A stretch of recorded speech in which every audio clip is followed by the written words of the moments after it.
The wedding invitation trembled in Lena Hart's hands as she read the names printed in elegant script. Adrian Cole and Michelle Hart cordially invite you. Her sister. The man she'd loved for 3 years was marrying her own sister. Standing in her cramped studio apartment, still wearing scrubs stained with someone else's blood, Lena felt something inside her fracture completely. She didn't know it yet, but in 72 hours, a chance encounter on a late-night bus would pull her into the orbit of a man so dangerous, so powerful, that her entire world would splinter and reshape itself around him. If you're ready to see how far Lena's story goes, hit that like button and comment your city below so I can see where this journey takes us. Now, let's begin. The fluorescent lights in Sacred Heart Hospital's emergency wing buzzed with the particular frequency that signaled they were about to die. Lena had learned to read these small omens over the past 4 years. Which lights would fail, which patients would code, which doctors would snap at the nursing staff when their shifts ran long. She'd become a student of invisibility, moving through the chaos like a ghost in pale blue scrubs. Heart, room 6 needs cleaning. Patient just vomited everywhere. Lena didn't look up from the supply cart she was restocking. I'm not on floors tonight, Jerry. I'm doing inventory. Yeah, well, Shonda called in sick, so you're doing both. Jerry, the night supervisor, didn't wait for a response. He never did. In his world, Lena existed only as a function, a body to fill gaps, a pair of hands to clean messes, a voice to ignore. She grabbed the cleaning supplies without another word. Room 6 smelled exactly as bad as she'd expected. The patient, a middle-aged man with kind eyes and a hospital gown he couldn't quite keep closed, apologized profusely while she worked. I'm so sorry, miss. I couldn't help it. The medication... It's fine, Lena said, and meant it. The patients never made her feel invisible. It was everyone else. By the time her shift ended at 11, Lena's feet ached with the particular throb that came from 12 hours in cheap shoes. She changed out of her scrubs in the staff locker room, pulling on jeans that had seen better years and a jacket that did almost nothing against Chicago's October wind. The wedding invitation sat in her bag like a small bomb, ticking. She hadn't opened it in the 3 days since it had arrived. Didn't need to. The return address had told her everything. Adrian Cole and Michelle Hart. Her sister's handwriting on the envelope, careful and deliberate, as if penmanship could somehow soften the betrayal.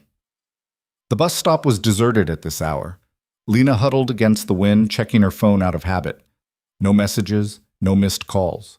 The same nothing that had defined her life for months now, since Adrian had stopped returning her texts, since her sister had stopped inviting her to family dinners, since the world had collectively decided that Lena Hart simply didn't matter enough to notice. 3 years. She'd given Adrian 3 years of late-night conversations, of rearranging her schedule to match his, of believing him when he said he just needed time before they could be public about their relationship. His family was complicated, he'd said.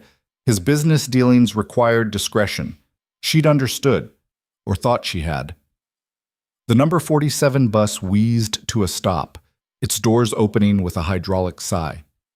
Lena climbed aboard, swiping her transit card and moving toward the back. The bus was nearly empty, just her, an elderly woman dozing near the front, and a man in an expensive coat sitting 3 rows from the back, talking quietly into his phone. Lena took a seat by the window and let her head rest against the cold glass. Outside, Chicago blurred past in streaks of neon and shadow. She should eat something when she got home, should probably open the invitation, figure out if she was expected to attend her own humiliation, should do a lot of things that required more energy than she currently possessed. I don't care what Dimitri thinks. The man's voice cut through her exhaustion.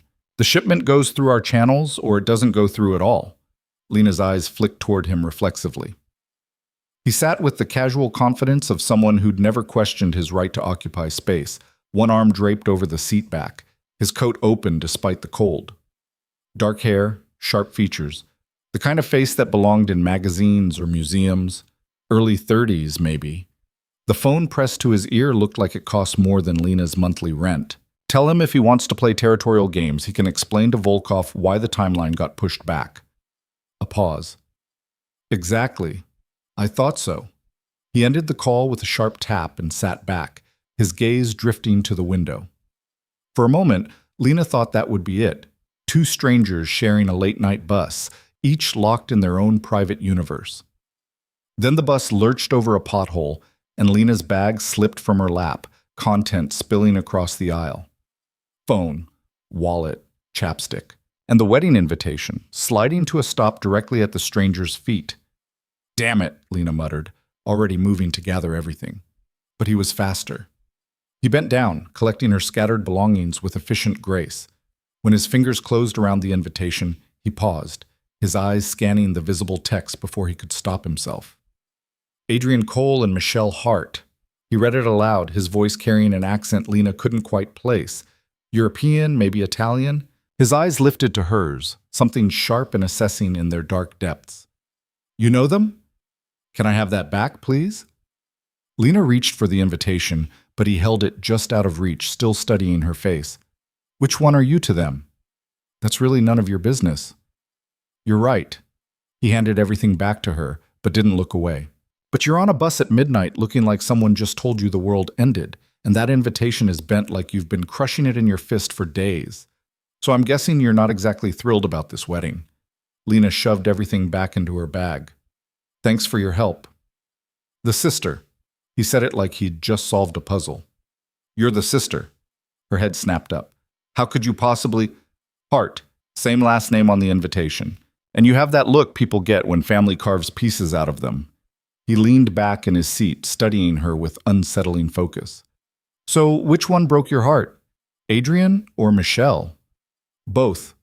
The word escaped before Lena could stop it, raw and honest and stupid. She immediately wanted to take it back, to retreat into the careful blankness she'd perfected over years of being overlooked. But something about this stranger, about the lateness of the hour, about the way he actually saw her when the rest of the world didn't, it cracked something open inside her chest. "Adrian was mine first," she continued, the words spilling out like blood from a wound she couldn't staunch. 3 years. He said we had to keep it quiet, that his family situation was complicated. I believed him. I actually believed—" She cut herself off, shaking her head. "Why am I telling you this?" "Because sometimes strangers are safer than friends." His voice had gentled, losing some of its sharp edge. "We don't have stakes in your story. We can't hurt you with it later. You could be anyone. A serial killer, for all I know." "I'm not." He extended his hand across the aisle. "Luca Moretti." Lena stared at his hand for a long moment before taking it. His grip was warm, firm, and sent an unwelcome jolt of awareness through her. "Lena Hart." "I know. The invitation." "Right." She pulled her hand back, tucking it into her jacket pocket. "So now you know my pathetic story. Sister steals boyfriend. Broken-hearted nurse rides the bus alone at midnight. Very original." "Adrian Cole." Luca tested the name on his tongue like he was tasting wine. "Chicago Coles, the development family. You know them?" "Of them." Something flickered across his face, too quick for Lena to read. "They move in certain circles, make certain deals, not always clean ones." Lena felt a prickle of unease. "What kind of circles do you move in, Luca Moretti?" His smile was slow, dangerous. "The kind that make the Coles look like children playing dress-up." The bus jolted to a stop. Lena's stop, she realized, looking out at the familiar street corner 3 blocks from her apartment building. She should get off, should walk away from this conversation and this stranger with his expensive coat and his unsettling ability to see straight through her. Instead, she stayed seated. "Why do you care about my sister's wedding?" she asked. "I don't, but I care about the fact that it clearly matters to you and that you're the kind of person who cleans up after strangers even when you're dead on your feet." "You saw that? The vomit on your sleeve. You missed a spot." He gestured to her left cuff, where indeed a small stain had survived her hasty cleaning. "Most people in your position would have called in sick. You showed up anyway. That says something about you." "It says I can't afford to miss shifts." "It says you're loyal to a fault, even to people who don't deserve it." Luca pulled out his phone, typed something quickly, then looked back at her. "When's the wedding?" 3 weeks. Why?" "Because 3 weeks is enough time." "For what?" The bus started moving again, pulling away from her stop. Lena felt a spike of panic. She'd have to walk back now, adding another 15 minutes to her commute. but couldn't quite bring herself to pull the cord. Luca leaned forward, elbows on his knees, his focus absolute and intense. Tell me, Lena Hart, do you want to just survive this, or do you want to walk into that wedding and make them regret every moment they made you feel invisible? Her breath caught. What are you suggesting? I'm suggesting that I can help you, that I can give you the kind of entrance they'll never forget, the kind of presence that makes Adrian Cole realize exactly what he lost, and makes your sister understand that she didn't win anything worth keeping. Why would you do that for me? You don't even know me. Because I hate people who take advantage of loyalty. His voice dropped, taking on a harder edge. And because the Coles have been getting away with too much for too long. If I can put a crack in their perfect facade while helping you reclaim your power, that's what we call a win-win. Lena should have gotten off the bus, should have run from this man and his dangerous offers, but she'd spent 3 years being careful, being understanding, being invisible. Where had it gotten her? Alone on a midnight bus, wearing another woman's betrayal like a second skin. What kind of help are we talking about? She heard herself ask. Luca's smile was sharp enough to cut. The kind that requires trust and time and a willingness to step into a world you've never even glimpsed. He stood as the bus approached the next stop, buttoning his coat with casual elegance. Think about it. If you're interested, meet me tomorrow night, 8 o'clock. The Avery Hotel, rooftop bar. I work until 7. Then you'll be tired when you arrive. Won't be the first time. He moved toward his door, then paused, looking back at her. This is your choice, Lena. No pressure, no obligation. But if you come ready to stop being invisible. Because once I put you in the spotlight, there's no going back to the shadows. The doors opened.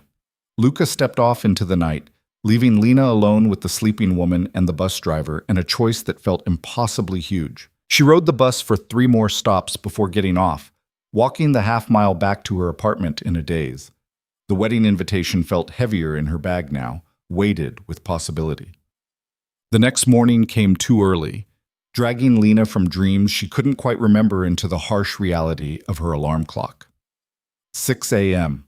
3 hours of sleep. Her body protested as she rolled out of bed, every muscle aching from yesterday's double shift.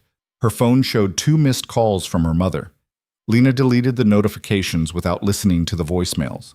She knew what they'd say. Michelle needs help with the seating chart. Why haven't you RSVP'd? Can't you just be happy for your sister? Why do you always have to make everything difficult?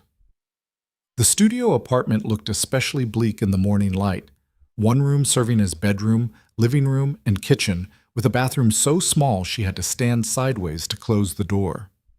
4 years of nursing aid wages, and this was all she could afford in Chicago. Meanwhile, Michelle lived in a condo in Lincoln Park, courtesy of her job at Cole Development, courtesy of Adrian.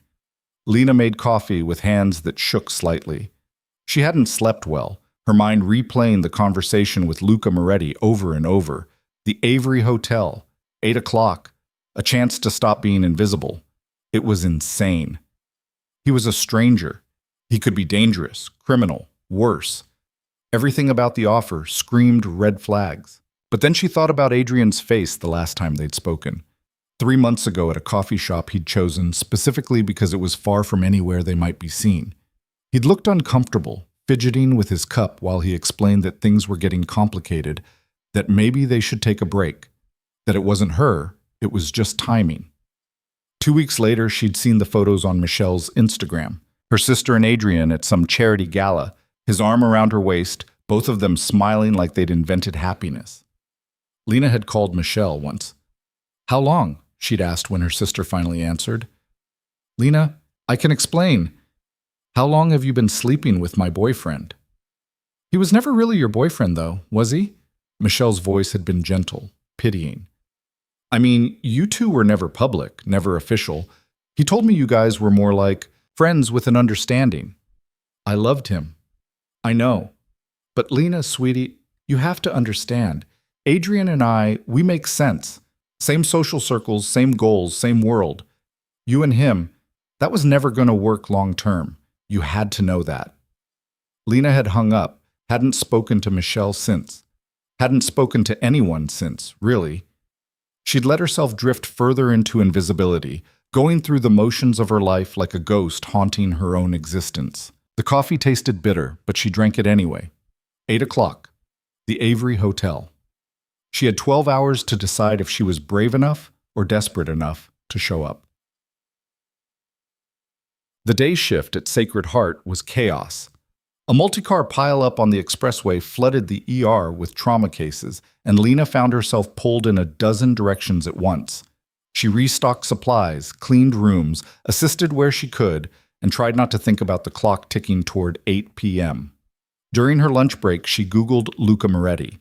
The search returned surprisingly little. A few society page mentions at high-end charity events, always photographed with different women, never staying long enough for the photographers to get more than a profile shot. Some vague references to international business interests and import-export ventures. Nothing concrete, nothing specific. Either he was very good at staying off the grid or very good at controlling his public image. Neither option was reassuring. "You look like hell." Rosa, one of the senior nurses, dropped into the seat across from Lena in the break room. "When's the last time you slept more than 4 hours?" "I don't remember." "That's not good, honey." Rosa unwrapped her sandwich with practiced efficiency. "You keep burning yourself out like this, you're going to collapse. And then who's going to pick up your shifts? Certainly not Jerry's lazy ass." Lena managed to smile. Rosa was one of the few people at the hospital who actually saw her, actually cared enough to check in. "I'm fine. Just tired." "You're always tired. You're always working. When's the last time you did something for yourself? When's the last time you went out, had fun, remembered you're 26 years old and not 50? "I went to a movie last month." "Alone?" "Yeah." Rosa shook her head. "That doesn't count. I'm talking about going out, meeting people, living." She leaned forward, lowering her voice. "You heard from that asshole ex of yours. He's marrying my sister." Rosa's sandwich stopped halfway to her mouth. "He's what?" "Wedding's in 3 weeks. I got the invitation." "Jesus Christ, Lena. And you're just, what? Going to let them do that? Going to show up and smile while he marries your own sister?" "I don't know." Lena pushed her salad around its container without eating. "Part of me wants to skip it entirely, but part of me wants to show him what he's missing. Wants to stop feeling like I don't exist." Rosa was quiet for a moment, studying Lena with sharp, assessing eyes. "Then do it. Stop letting them make you small. You're worth 10 of that pencil pusher and his trophy wife." "If you only knew," Lena thought.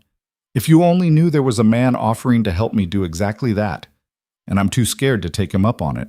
All done. By the time her shift ended at 7, Lena had made and unmade her decision at least 50 times. She changed out of her scrubs in the locker room, staring at her reflection in the bathroom mirror. Dark circles under her eyes. Hair that needed a wash. The face of someone who'd stopped trying. The Avery Hotel was a 20-minute train ride from the hospital. She could go home, shower, change into something that didn't scream exhausted healthcare worker. Or she could not go at all. Could go home, heat up leftovers, crawl into bed and forget Luca Moretti had ever existed. Safe. Invisible. Alone. Lena pulled out her phone and looked at Michelle's Instagram one more time. The most recent post was a photo of her engagement ring, a massive diamond that probably cost more than Lena made in a year. The caption, "Can't wait to marry my best friend. Hashtag blessed, hashtag engaged, hashtag happily ever after." 243 likes, comments full of congratulations and heart emojis, and friends Lena used to know back when she was still part of Michelle's world. Not one person had asked about Lena. Not one person had thought it strange that Michelle was marrying her sister's ex-boyfriend. Or maybe they'd never known Lena and Adrian were together in the first place. Maybe she'd been invisible even then. She closed Instagram and opened the Maps app. 22 minutes to the Avery Hotel. She was already 15 minutes late. Lena didn't let herself think. She just started walking. The Avery Hotel occupied a converted historic building in the Loop, all Art Deco elegance and old money charm. Lena felt supremely out of place the moment she stepped through the gilded doors, still wearing her jeans and jacket, carrying her work bag like a shield. The elevator to the rooftop bar required a key card. Lena was about to give up when the concierge called out to her. "Miss Hart?" She turned, startled. "Yes?" Mr. Moretti is expecting you, 30th floor. He handed her a key card with a smile that suggested he knew something she didn't. The elevator ride felt endless. Lena caught her reflection in the polished brass doors and immediately regretted coming. She looked exactly like what she was, an exhausted, underdressed woman who had no business being in a place like this. The doors opened onto a rooftop paradise. Glass walls showcased Chicago's skyline in all its glittering glory. Sleek furniture, sophisticated lighting, beautiful people in expensive clothes sipping craft cocktails. And there, at a corner table with the best view in the house, sat Luca Moretti. He stood as she approached, his dark suit perfectly tailored, his expression unreadable. "You came." "I'm late." "You're here. That's what matters." He gestured to the seat across from him. "Sit, please." Lena sat, feeling hyper-aware of every way she didn't belong. "I should have changed." "You're perfect as you are," Luca signaled the waiter with a subtle gesture. "What do you drink?" "I don't. Humor me." "Wine, I guess." "Red." He ordered something in what sounded like flawless Italian. The waiter nodded and disappeared. "You weren't sure you'd come," Luca said. It wasn't a question. "I'm still not sure why I did." "Because you're tired of being invisible. Because some part of you knows you deserve better than what they gave you." He leaned back, studying her with that unsettling intensity. "And because you're curious about what I'm offering." "Which is what, exactly?" "You were pretty vague last night." The wine arrived, poured into crystal glasses that probably cost more than Lena's weekly grocery budget. She took a sip. It was incredible, complex and smooth in ways she didn't have words for. "I'm offering you a transformation," Luca said.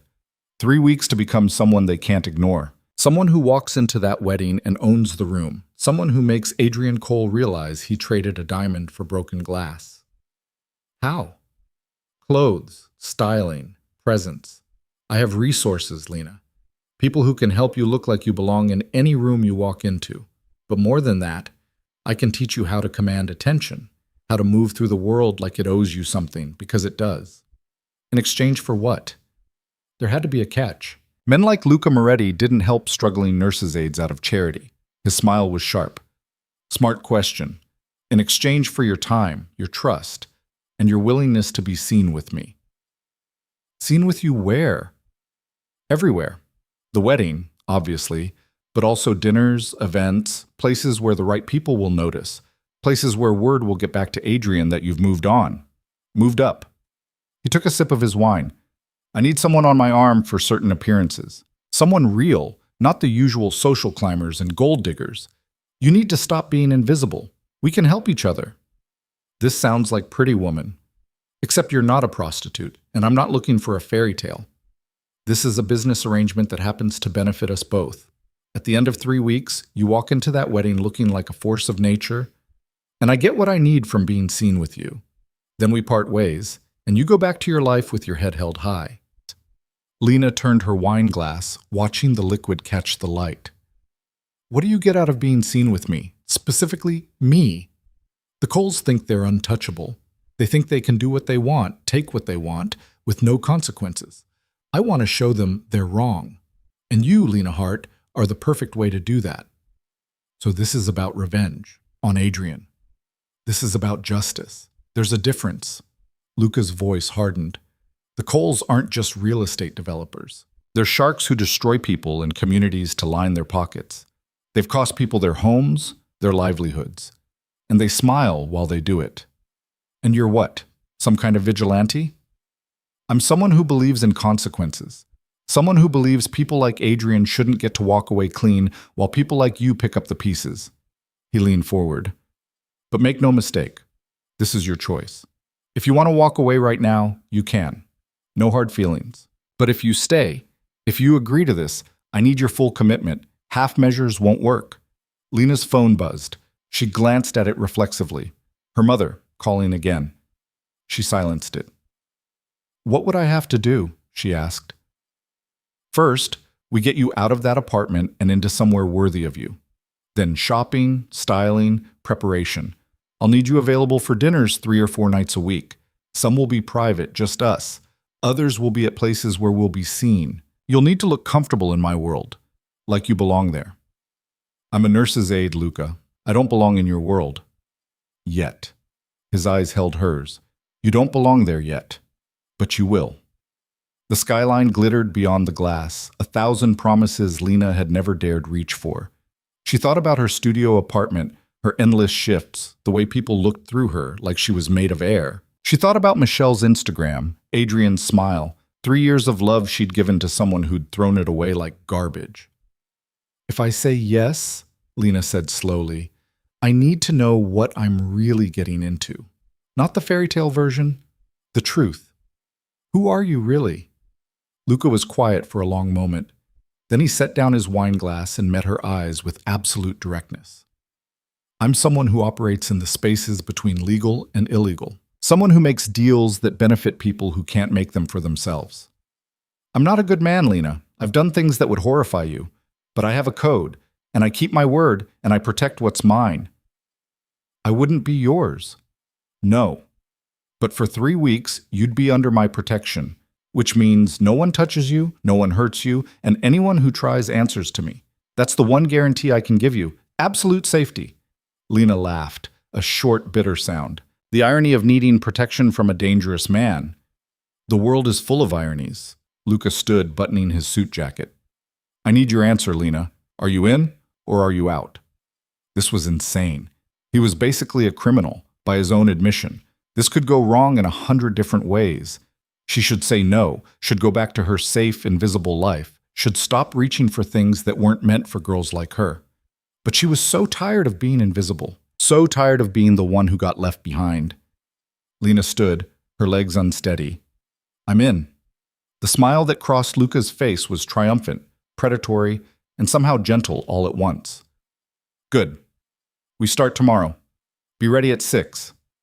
Bring nothing. Where you're going, you won't need anything from your old life. Where am I going?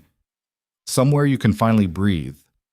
He walked her to the elevator, his hand resting lightly on the small of her back, a touch that felt both protective and possessive. As the doors closed between them, Lena saw her reflection in the polished brass again. She looked the same as before, tired, underdressed, overwhelmed, but something in her eyes had changed, something that looked almost like hope. The choice was made. For better or worse, Lena Hart was stepping out of the shadows, and she had a feeling there was no going back.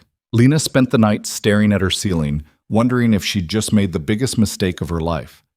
At 5:45 a.m., she gave up on sleep entirely and started packing a bag, then stopped, remembering Luca's words. Bring nothing. Where you're going, you won't need anything from your old life. She settled for showering and putting on her cleanest jeans and a sweater that didn't have any visible stains. By the time the knock came at her door at precisely 6 o'clock, her stomach was twisted into knots. She expected Luca. Instead, she found a woman in her 40s with sharp cheekbones and sharper eyes, wearing a tailored pantsuit that probably cost more than Lena's monthly rent. Lena Hart? The woman's voice carried the clipped efficiency of someone who didn't waste time on pleasantries. Yes? I'm Gabriella. Mr. Moretti sent me to collect you. She glanced past Lana into the studio apartment, her expression carefully neutral in a way that was somehow worse than open judgment. Are you ready? I don't have anything to bring. Perfect. Let's go. A black SUV idled at the curb, windows tinted so dark Lena couldn't see inside. Gabriella opened the back door and gestured for Lena to enter. The interior smelled like leather and money, all sleek surfaces and subtle luxury. They drove in silence through Chicago's morning traffic. Lena watched familiar streets give way to neighborhoods she'd only seen from bus windows. First the Gold Coast with its historic mansions, then north into areas where the houses sat back from the road behind gates and careful landscaping. Where are we going? Lena finally asked. Mr. Moretti's residence. He thought you'd be more comfortable getting oriented in private before venturing out. Gabriella's eyes met Lena's in the rear-view mirror. He's asked me to coordinate your schedule and styling for the next 3 weeks. I'll be your primary point of contact for logistics. What exactly do you do for him? Whatever needs doing. Gabriella's smile was thin. I've worked for Mr. Moretti for 8 years. In that time, I've learned not to ask questions that don't concern me. I'd suggest you do the same. The warning was clear. Lena swallowed and looked out the window again. The SUV turned through iron gates into a circular driveway fronting a modern mansion that looked like it belonged in an architecture magazine. All glass and steel and clean lines, somehow both imposing and elegant. Gabriella parked and led Lena through the front entrance into a foyer with 20-foot ceilings and abstract art that probably cost more than Lena would make in her lifetime. "He's waiting in the dining room," Gabriella said, gesturing down a hallway. "Straight ahead, last door on the left."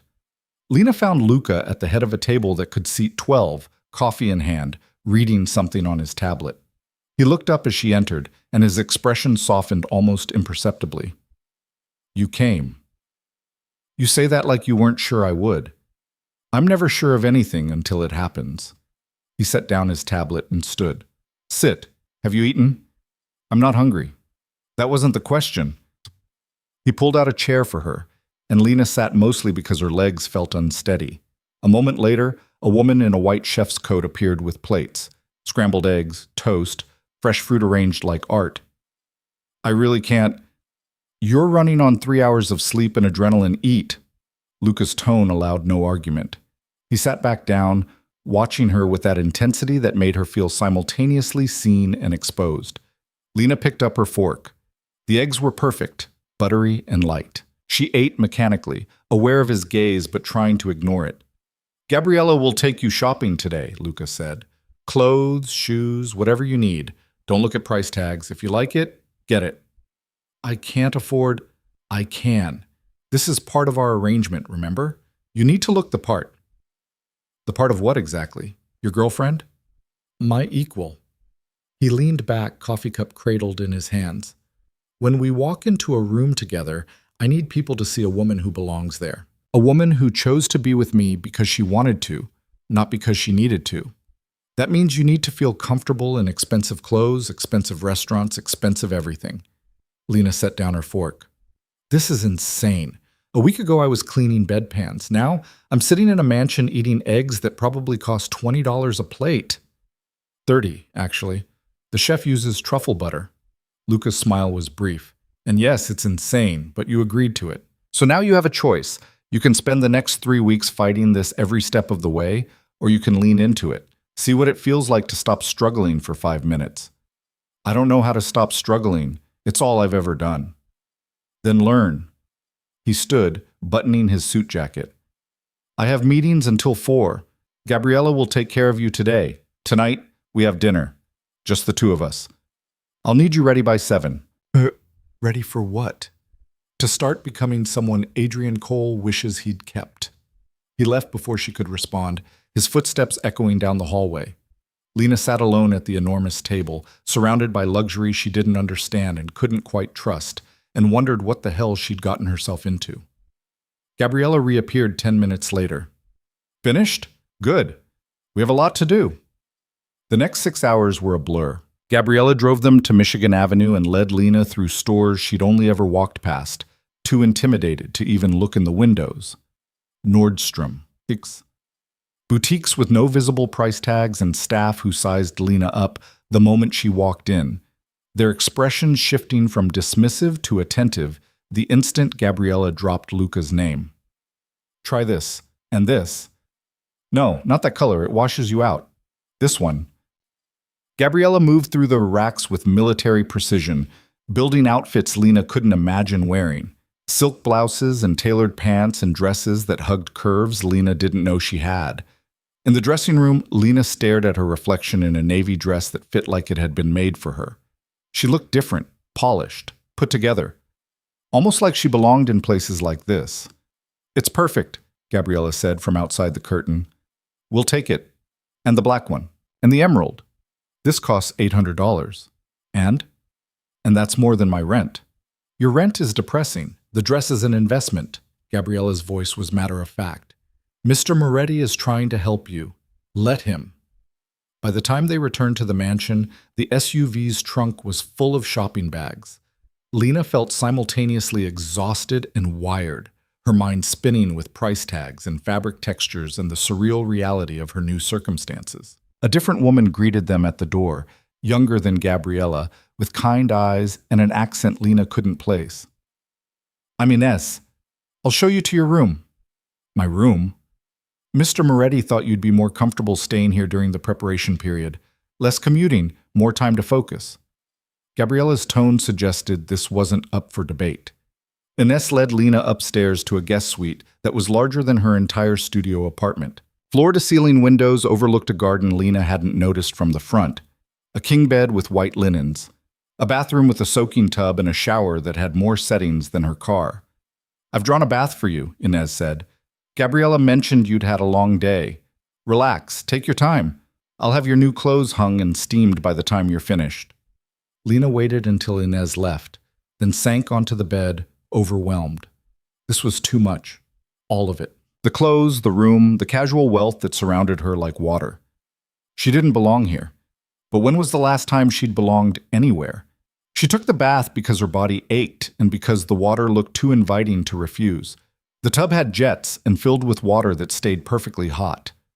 Lena closed her eyes and tried not to think about anything. Not Adrian, not Michelle, not the wedding that loomed 3 weeks away like a deadline. When she finally emerged, wrapped in a robe softer than anything she'd ever owned, she found her new clothes organized in the walk-in closet by color and occasion. The navy dress hung front and center, paired with heels that looked like torture devices. A knock at the door made her jump. "Come in." Gabriella entered, followed by a woman carrying what looked like a tackle box of makeup. "This is Sienna. She'll be doing your hair and makeup for tonight." "I can do my own makeup." "I'm sure you can. But tonight you need to look like you didn't." Gabriella checked her watch. "You have 2 hours. Sienna will take care of you. The dress, the black heels. Mr. Moretti will meet you downstairs at 7 sharp." Lena wanted to argue, but Gabriella was already gone. Sienna smiled and gestured to the bathroom. "Let's get started." The transformation was subtle but complete. Sienna worked with quiet efficiency, shaping Lena's unruly hair into smooth waves, applying makeup that made her look polished without looking painted. When she finally stepped back, Lena barely recognized herself in the mirror. The navy dress fit perfectly, hugging her waist and falling to just above her knees. The heels added 3 inches and made her legs look longer than she'd thought possible. Her hair caught the light, and her eyes, usually tired and dull, looked bright, almost fierce. "You clean up nice," Sienna said with a grin. "Go knock him dead." Lena descended the stairs at 6:58, her heart hammering. Luca waited at the bottom, wearing a black suit that probably cost more than her car. His expression when he saw her was worth every uncomfortable minute in Sienna's chair. "Lena." He said her name like he was tasting it. "You look incredible." "I look expensive." "You look like yourself, only more so." He offered his arm. "Shall we?" The car waited outside. Not the SUV, but a sleek sedan with a driver Luca introduced as Marco. They drove south into the city, and Lena watched the familiar skyline approach with a strange sense of displacement. "Where are we going?" she asked. "Alinea. Have you heard of it?" "I've heard it's impossible to get reservations. Not if you know the right people." Luca was watching her, his gaze steady. "I wanted somewhere memorable for your first real night out. Somewhere worthy of the occasion." "The occasion of what?" "The beginning of your reinvention." Alinea was everything Lena had imagined and more. Hushed elegance, tables spaced for privacy, art on every plate. The staff treated Luca like royalty and Lena like she was someone important by association. They were led to a corner table with a view of the city, and Lena felt every eye in the restaurant follow their progress. "They're staring," she whispered once they were seated. "Let them." Luca opened the wine list without looking at it. "You need to get used to being seen, Lena. It's part of this." The meal was an experience. 18 courses of food Lena couldn't have described if her life depended on it, each one a tiny masterpiece. Luca ordered wine she'd never heard of and talked about everything except why they were really there. Art, travel, the architecture of the city. He was educated, cultured, with opinions on everything and a way of speaking that made her lean in to catch every word. "Tell me something," he said between courses. "Why nursing? What made you choose that path?" Lena took a sip of wine, buying time. "I wanted to help people, and it was practical. Good job security, decent pay eventually, something stable." "And do you like it?" "I don't know anymore. I used to. Before I got so tired I couldn't remember why I started. What would you do if you could do anything? If money and training and time weren't factors? No one had ever asked her that, not once in her 26 years. I don't know, she said honestly. I've never let myself think about it. Start thinking about it. Luca's voice was serious. This arrangement we have, it's not just about making your sister's wedding bearable. It's about you remembering that you're allowed to want things, that you're allowed to take up space in the world. Why do you care? The question came out sharper than she meant it. You don't know me. We met on a bus 3 days ago. Why does any of this matter to you? Luca was quiet for a long moment, his fingers tracing the stem of his wine glass. Because I know what it's like to be invisible, to have people look through you like you don't matter. And I know what it feels like when someone finally sees you, really sees you, and decides you're worth their time. Someone did that for you? Once, a long time ago. He pulled me out of a situation that would have killed me and taught me that I was worth more than what people had told me I was. Luca's eyes were distant, remembering. I owe him everything. He's been dead for 5 years, and I still try to live in a way that would make him proud. Lena felt something shift in her chest. This wasn't the dangerous criminal she'd expected. This was someone with scars, with history, with reasons for the hard edges he wore like armor. What happened to him? She asked quietly. Cancer. Quick and brutal. Luca's jaw tightened. He fought it the same way he fought everything. Head on, no complaints. But sometimes fighting isn't enough. I'm sorry. So am I. He refocused on her, the vulnerability disappearing behind his usual composure. The point is, I see you, Lena. I see someone who's been taken for granted and used and discarded. And I think you deserve better. What? Even if you're using me too, to get to Adrian? His smile was sharp. At least I'm honest about it. And at least when I'm done, you'll be stronger for it. That's more than he can say. The waiter arrived with another course, and the moment passed. But something had changed between them. Some wall had cracked just enough to let light through. After dinner, they walked along the waterfront. The October air was cold, and Lena shivered despite her coat. Without a word, Luca shrugged out of his jacket and draped it over her shoulders. It smelled like his cologne, something woodsy and expensive that made her want to bury her face in the fabric. Thank you, she said, for tonight, for all of this. I know I've been difficult. You've been cautious. That's smart. They stopped at a railing overlooking the lake, the water dark and restless below. But I need you to trust me, Lena. Not blindly, I'm not asking for that, but enough to let me help you. Can you do that? She looked at him, really looked at him, this man who was dangerous and kind and completely outside anything she'd ever known. I'm trying. That's all I'm asking. He checked his watch. It's late. We should get you home. Home. The word sounded strange applied to his mansion, but her studio apartment felt even stranger now, like something from another life. Marco drove them back in comfortable silence. Lena leaned against the window, exhausted in a way that had nothing to do with her hospital shifts. When they arrived, Luca walked her to the door of her suite. Tomorrow, we go public, he said. Dinner at RPM Italian. It's where the Gold Coast crowd goes to see and be seen. Word will get back to Adrian within hours that you're with me. And then what? And then we let him wonder. Let him question. Let him realize what he threw away. Luca touched her cheek, just briefly, his thumb brushing her skin. Get some sleep. Tomorrow is when this really begins. He left her there, and Lena locked the door behind her, pressing her back against it. Her cheek still tingled where he'd touched her. Her heart was doing complicated things in her chest. This was supposed to be simple, a transaction. 3 weeks of playing dress-up to make her ex-boyfriend regret his choices. So why did it feel like something much more dangerous? Lena changed out of the navy dress and into pajamas Inez had left on her bed. Silk, naturally, because apparently even sleepwear was an upgrade now. She climbed into the massive bed and stared at the ceiling, her mind refusing to quiet. Her phone buzzed on the nightstand. She'd been ignoring it all day, but now curiosity got the better of her. 3 missed calls from her mother. 2 texts from Michelle. She opened Michelle's first. Mom says you haven't RSVP'd yet. Are you coming to the wedding or not? I need final numbers for the caterer. The second message sent an hour later. Lena, I know you're upset, but this is important. Can you at least let me know if you're coming? It would mean a lot to me. Lena typed and deleted 3 different responses before settling on, I'll be there. Michelle's response was almost immediate. Thank you. I know this is hard, but I'm glad you'll be there. You're still my sister. The word should have meant something. Instead, they felt hollow, performative. Michelle wanted her there because it looked good, because family was supposed to show up. Not because she actually cared about how Lena felt. Lena silenced her phone and buried it in the nightstand drawer.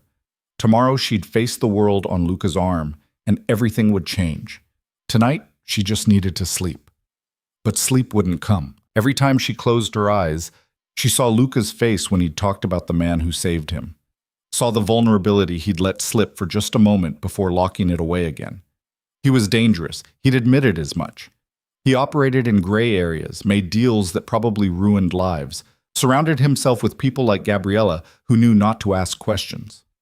But he also saw her, actually saw her. And after years of being invisible, that was more intoxicating than any wine, more powerful than any revenge. Lena finally drifted off sometime after 2, her dreams full of dark water and hands reaching for her, and a voice that sounded like Luca's saying over and over, You deserve better, you deserve better, you deserve better.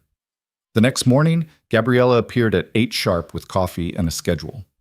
Hair appointment at 10, lunch at noon with Mr. Moretti and some business associates, free afternoon, then dinner at RPM at 7. Business associates? People he wants you to meet, people who matter. Gabriella's expression was unreadable. Wear the emerald dress, hair down, the diamond earrings I left on your dresser. I don't know how to act around business associates.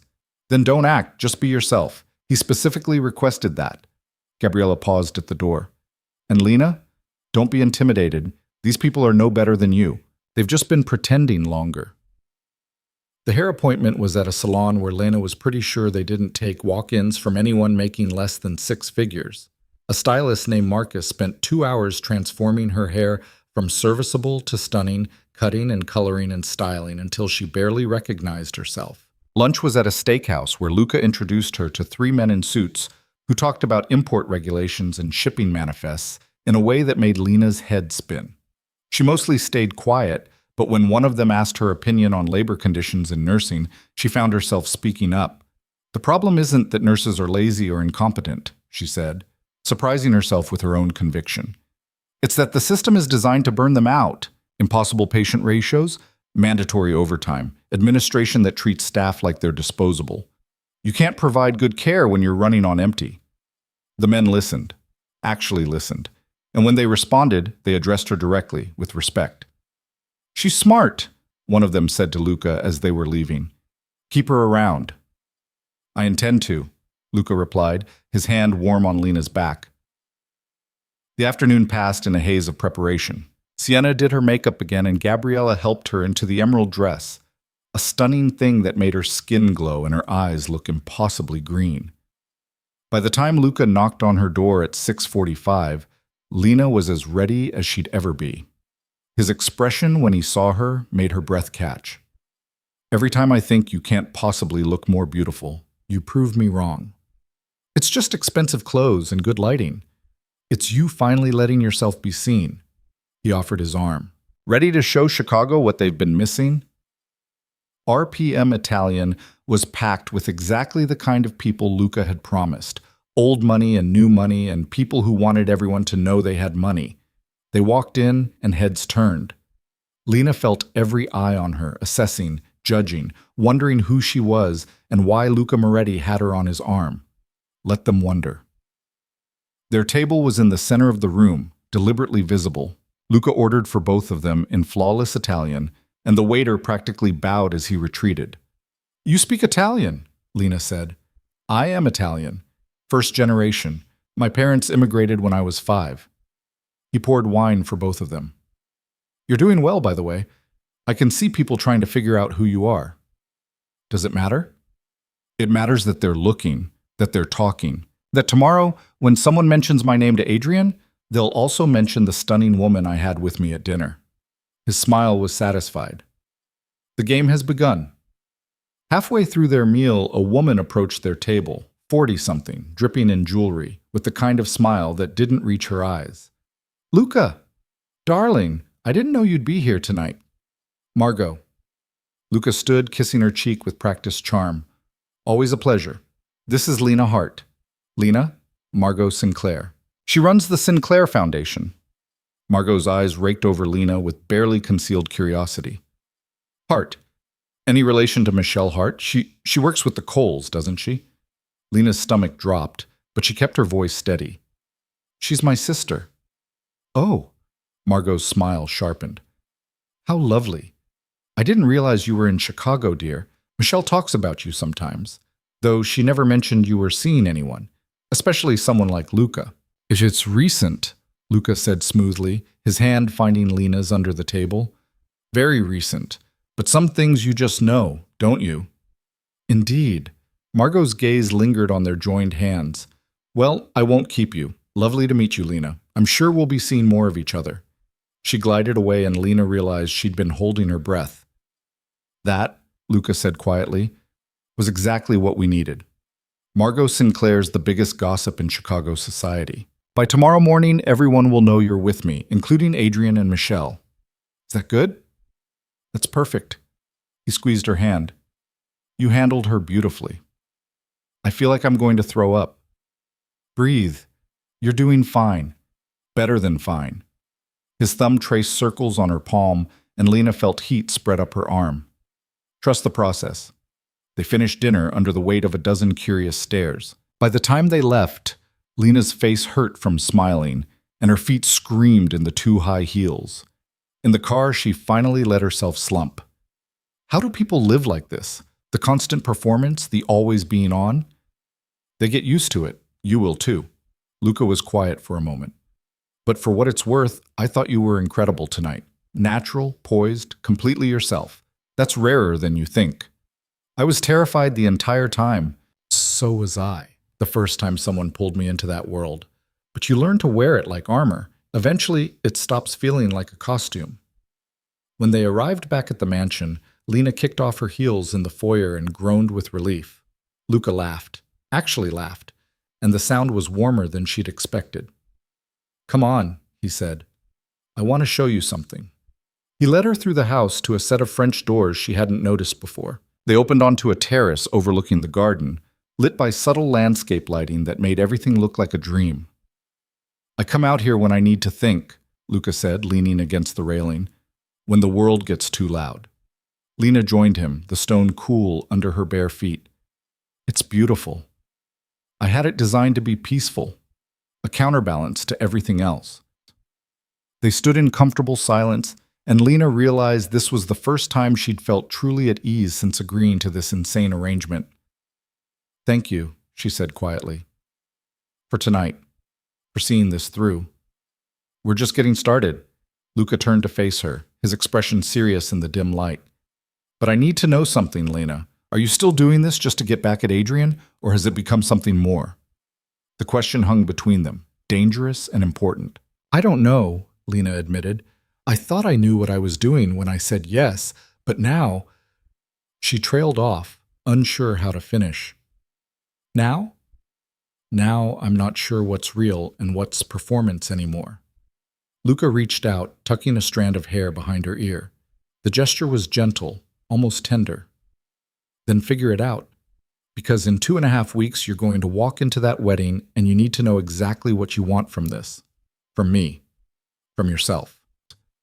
His hand lingered against her cheek, and for a moment Lena thought he might kiss her.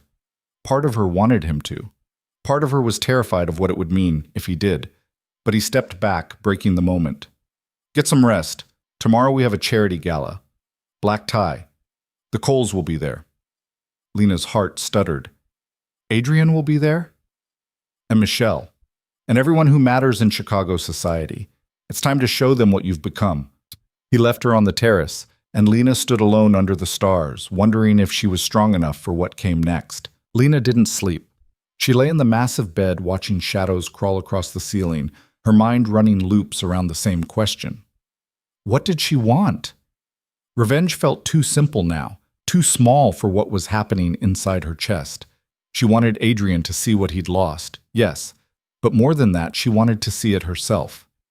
wanted to prove that the invisible girl who cleaned hospital rooms and accepted scraps of affection was gone for good. At dawn, she gave up on rest and took a shower hot enough to turn her skin pink. By the time Gabriella knocked at 7 with coffee and a garment bag, Lena had armored herself in calm she didn't feel. The gown arrived this morning, Gabriella said, hanging the bag with reverent care. Custom made. Mr. Moretti had his designer working overnight to get the measurements right. Lena unzipped the bag and stopped breathing. The dress was midnight blue, almost black, with a neckline that plunged just enough to be daring without crossing into scandalous. Beading caught the light like scattered stars. I can't wear this. You can and you will. Gabriella's voice was firm. The gala starts at 8. Hair and makeup at 4. That gives you the day to prepare mentally. I suggest you eat something and try to relax. Relaxation was impossible. Lena picked at breakfast, tried to read, gave up, and stared out the window at the garden instead. Luca was gone. Meetings, Gabriella said, and the house felt enormous and empty without him. Strange how quickly she'd gotten used to his presence, the weight of his attention. Sienna arrived at 4 with an assistant and enough styling tools to stock a salon. They worked in focused silence, transforming Lena's hair into an intricate updo that left her neck bare and vulnerable. The makeup was more dramatic than before, smoky eyes and dark lips that made her look older, more dangerous. When Gabriella helped her into the gown at 7:30, Lena barely recognized her reflection. The woman in the mirror was elegant, composed, the kind of person who belonged at charity galas and society events. Not a nurse's aide from a studio apartment, not invisible. He's waiting downstairs, Gabriella said quietly. And Lena, whatever happens tonight, remember you belong there just as much as anyone else. Don't let them make you feel small. Luca stood in the foyer wearing a tuxedo that fit him like it had been painted on. When he saw her descending the stairs, something flickered across his face. Surprise, appreciation, something deeper she couldn't name. Lena, he said her name like a prayer. You're going to break hearts tonight. I only need to break one. His smile was sharp. Then consider it done. He offered his arm. Ready? No? Good. Confidence is boring. Nerves keep you sharp. He led her to the car where Marco waited. Just remember, you're with me. That means you're untouchable. Anyone tries to make you uncomfortable, you tell me. Understood? The Sinclair Hotel ballroom was everything Lena had imagined, and worse. Crystal chandeliers dripping light like diamonds. A sea of tuxedos and gowns worth more than cars. The crowd was thick with Chicago's elite. Politicians, developers, old money families whose names were on buildings and streets. And somewhere in this crowd were Adrian and Michelle. Lena's hand tightened on Luca's arm. He covered it with his own, steadying her. Breathe.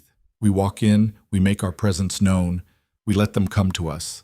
You're not prey tonight, you're the hunter. They stepped through the entrance together, and the room seemed to pause. Heads turned, conversation stuttered. Lena felt the weight of 100 gazes assessing her, trying to place her, wondering who she was to command Luca Moretti's attention. Luca! A silver-haired man in an expensive tuxedo approached, hand extended. Good to see you, and who is this vision you've brought with you? Richard, this is Lena Hart. Lena, Richard Blackwell. He owns half the commercial real estate in the Loop. Richard took her hand, his grip firm. Hart, you wouldn't be related to Michelle Hart, would you? She's here somewhere with that Cole boy. She's my sister, Lena said, keeping her voice level. Really? Richard's eyebrows rose. How interesting. I wasn't aware Michelle had a sister. She's never mentioned you. The words stung, but Lena refused to flinch. I prefer to keep a lower profile until recently. Well, you've certainly chosen the right escort for raising your visibility. Luca here is the most talked about man in Chicago. Richard clapped Luca on the shoulder. I'll let you two circulate, but we should talk later about that Pilsen development. I have some thoughts. He disappeared into the crowd, and Luca guided Lena toward the bar. You handled that perfectly. Calm, collected, just enough mystery to make him curious. He didn't know I existed. Michelle never told anyone about me. She was hiding you, keeping you small so she could shine brighter. Luca's voice was hard. That ends tonight. He ordered champagne and they stood at the edge of the ballroom watching the crowd. Lena scanned faces, looking for the one that had haunted her for months, looking for Adrian. She found Michelle first. Her sister stood near the orchestra in a white gown that screamed bridal preview, her hand tucked into the arm of a man in a perfectly tailored tuxedo. Adrian. His hair was the same, his smile was the same, but seeing him now after everything, Lena felt nothing, no spark, no longing, just a dull ache where love used to live. "That's him?" Luca asked quietly. "That's him. He looks like every other mediocre rich boy I've ever met. Tell me what you saw in him." Lena thought about it. "He paid attention to me, at first, made me feel special, like I mattered. I didn't realize he was just good at making people feel seen when he wanted something from them." "And your sister?" "She's beautiful, ambitious, everything I'm not." Lena took a sip of champagne. "Was, everything I wasn't." "You're selling yourself short. You're twice the woman she is." Luca's gaze was fixed on Michelle and Adrian. "Should we go say hello?" Lena's stomach lurched. "Now?" "You're going to have to face them eventually. Might as well do it on your terms." He set down his champagne. "But only if you're ready. We can wait." Lena thought about running, about hiding, about all the times she'd made herself small to avoid conflict. Then she thought about the woman in the mirror upstairs, the one who looked like she belonged. "Let's go." They crossed the ballroom together, and Lena watched Michelle's face change as she recognized her. Confusion first, then shock, then something that might have been fear. Adrian turned, following Michelle's gaze, and his expression went carefully blank. "Lena?" Michelle's voice was too bright, too loud. "Oh my God! What are you doing here?" "Supporting the cause like everyone else." Lena's voice was steady, cool. "Michelle, Adrian, you both look well." Adrian's eyes raked over her, taking in the dress, the styling, the transformation.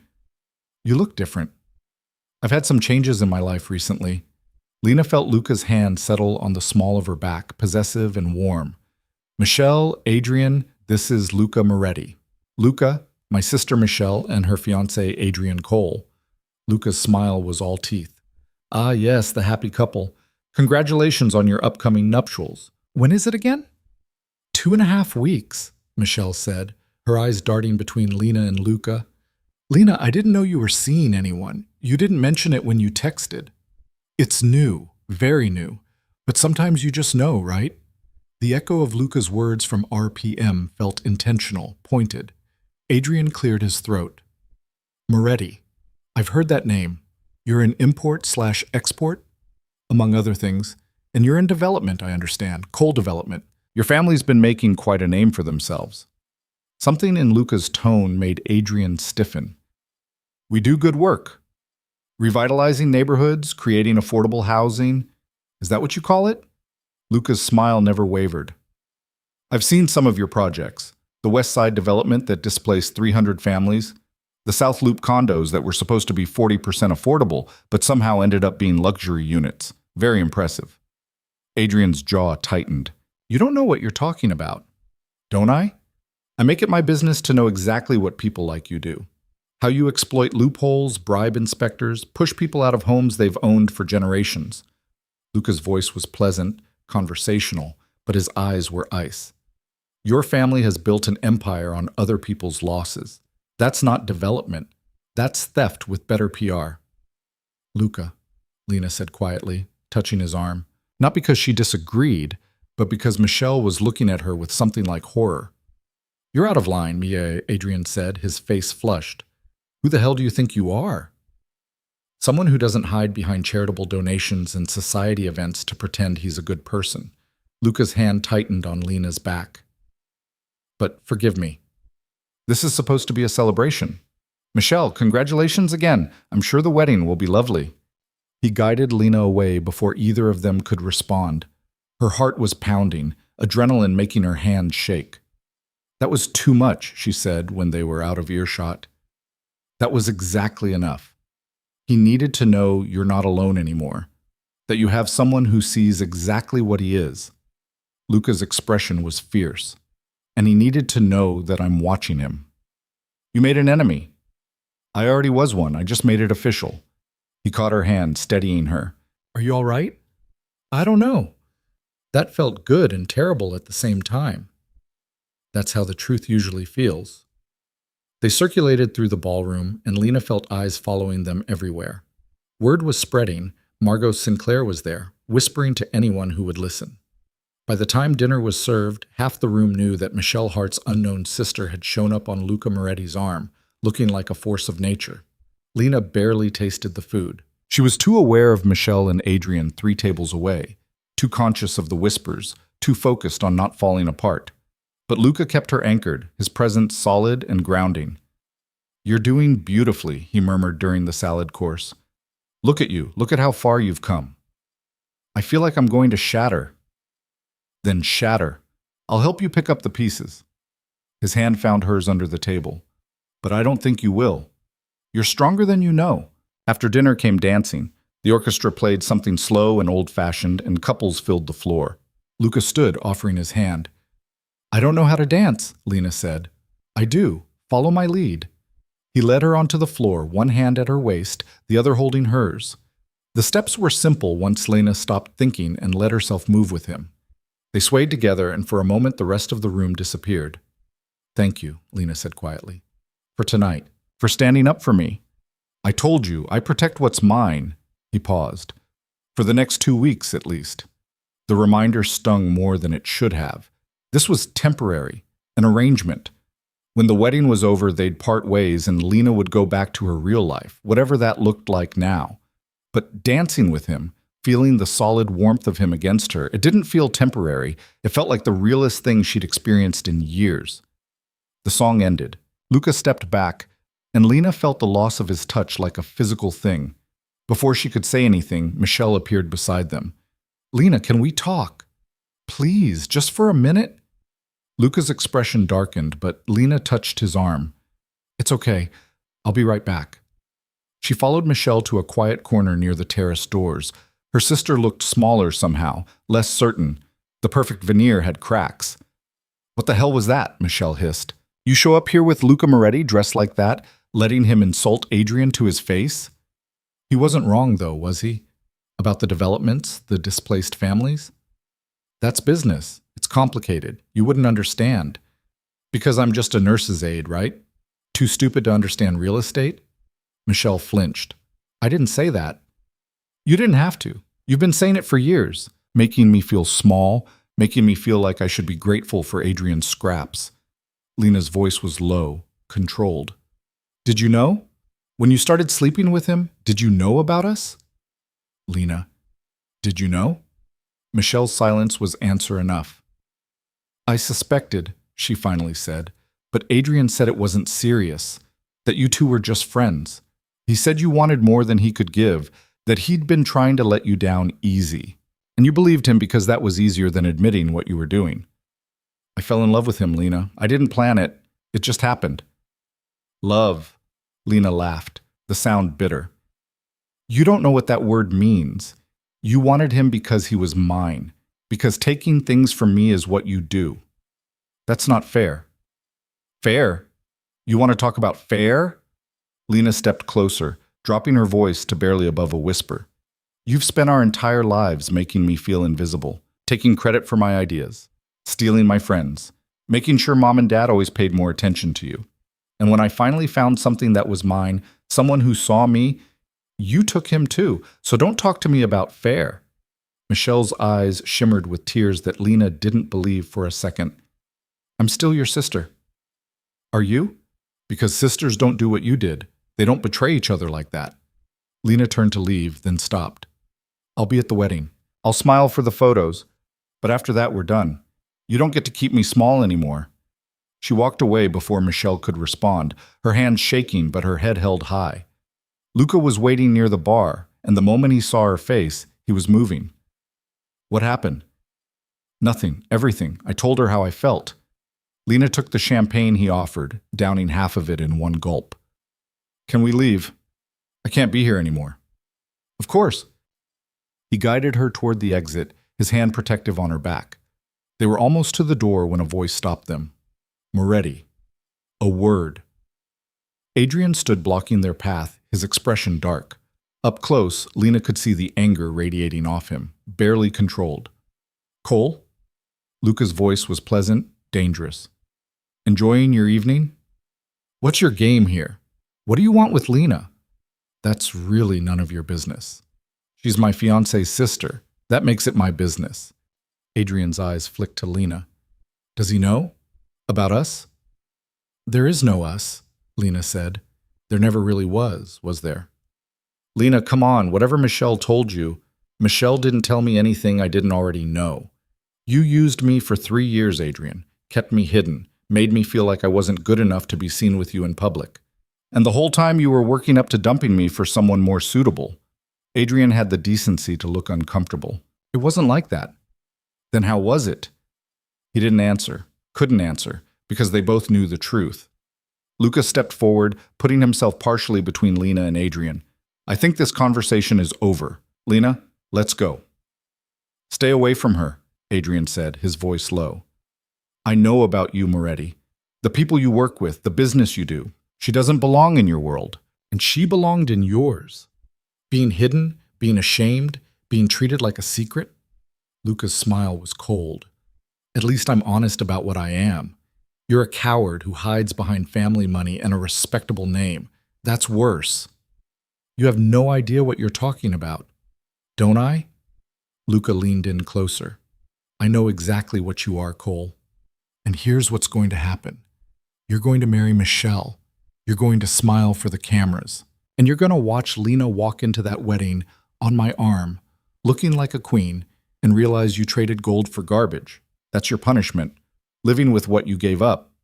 Adrian's fists clenched, but he didn't move. Smart. Even in a tuxedo, Luca looked like someone who knew how to hurt people. "This isn't over," Adrian said. "Yes, it is. You just don't know it yet." Luca guided Lena past him, and they walked out into the cold October night. Marco had the car waiting. Lena collapsed into the seat, adrenaline draining and leaving her hollow.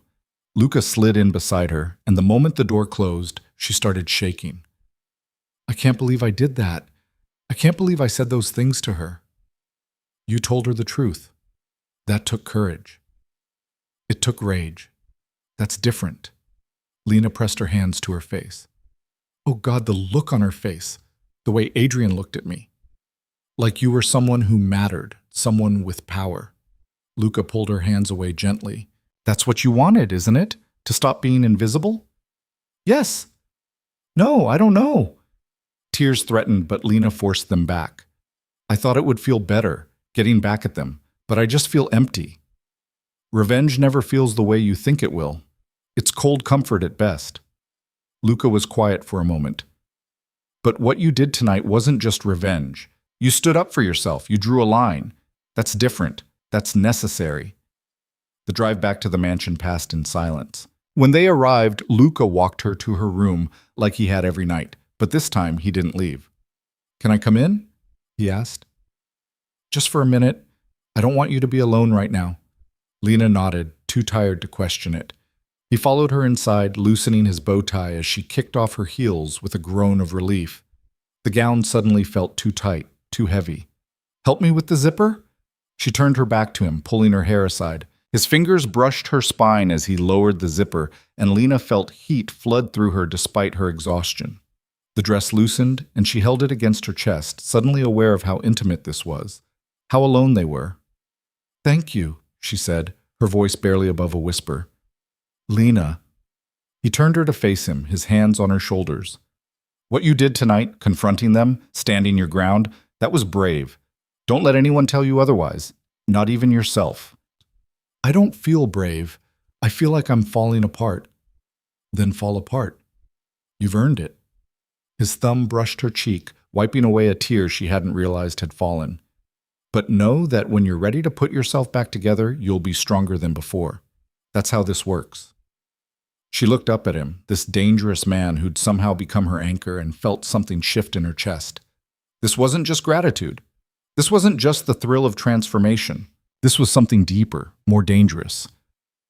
"Luca, She didn't know how to finish the sentence, didn't know what she was even trying to say. He seemed to understand anyway. His hand slid from her shoulder to cup her face, and for a long moment they just stood there, the air between them electric with possibility. "I should go," he said finally, but he didn't move. "You should," Lena agreed, but she didn't want him to. Didn't want to be alone with the echoes of the night, with Michelle's tears and Adrian's anger and her own tangled emotions. Luca's thumb traced her lower lip, and Lena's breath caught. She should step back, should put distance between them before this became something neither of them could take back. Instead, she rose on her toes and kissed him. For a heartbeat, he froze.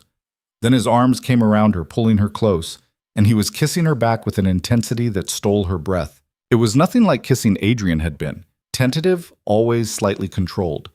This was fire and need and 3 weeks of tension finally breaking free. Lena's hands found his hair, his shoulders, trying to pull him closer. The dress slipped, and she didn't care. Luca's hands were on her waist, her back, everywhere, and not enough. He pulled back first, breathing hard, his forehead resting against hers. "We can't. Not like this. Not when you're upset, and I'm—" He didn't finish. "When you're what?" "When I want you too much to think straight." His voice was rough. "Lena, I'm trying to do the right thing here." "What if I don't want you to do the right thing?" "You're not thinking clearly." "I'm thinking the clearest I have in months." She pulled back enough to look him in the eye.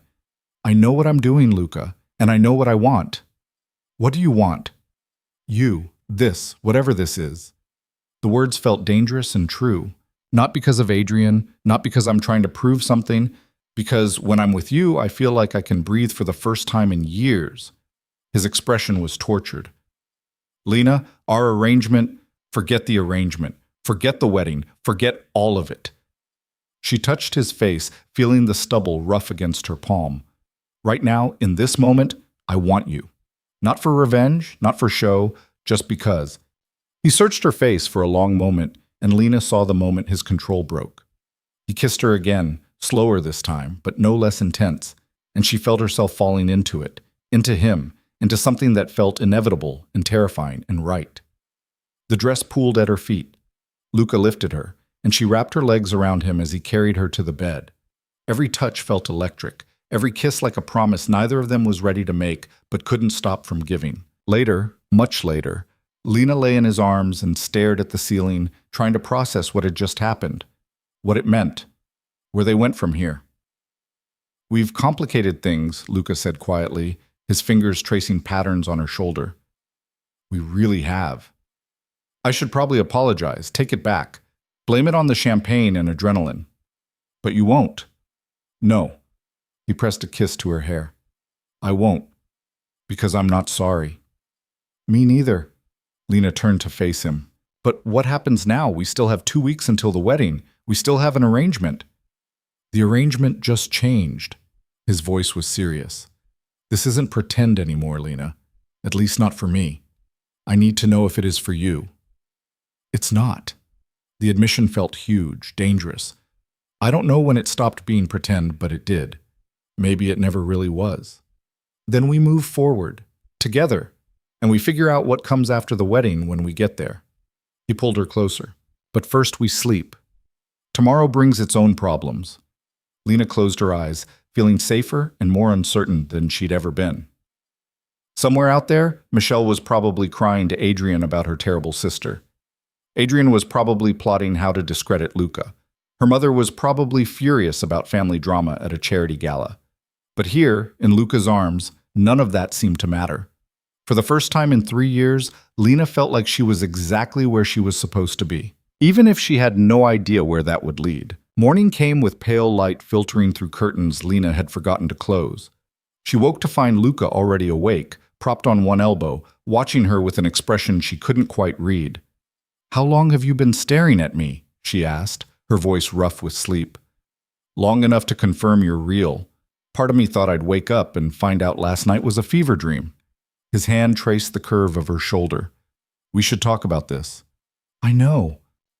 Lena sat up, pulling the sheet with her.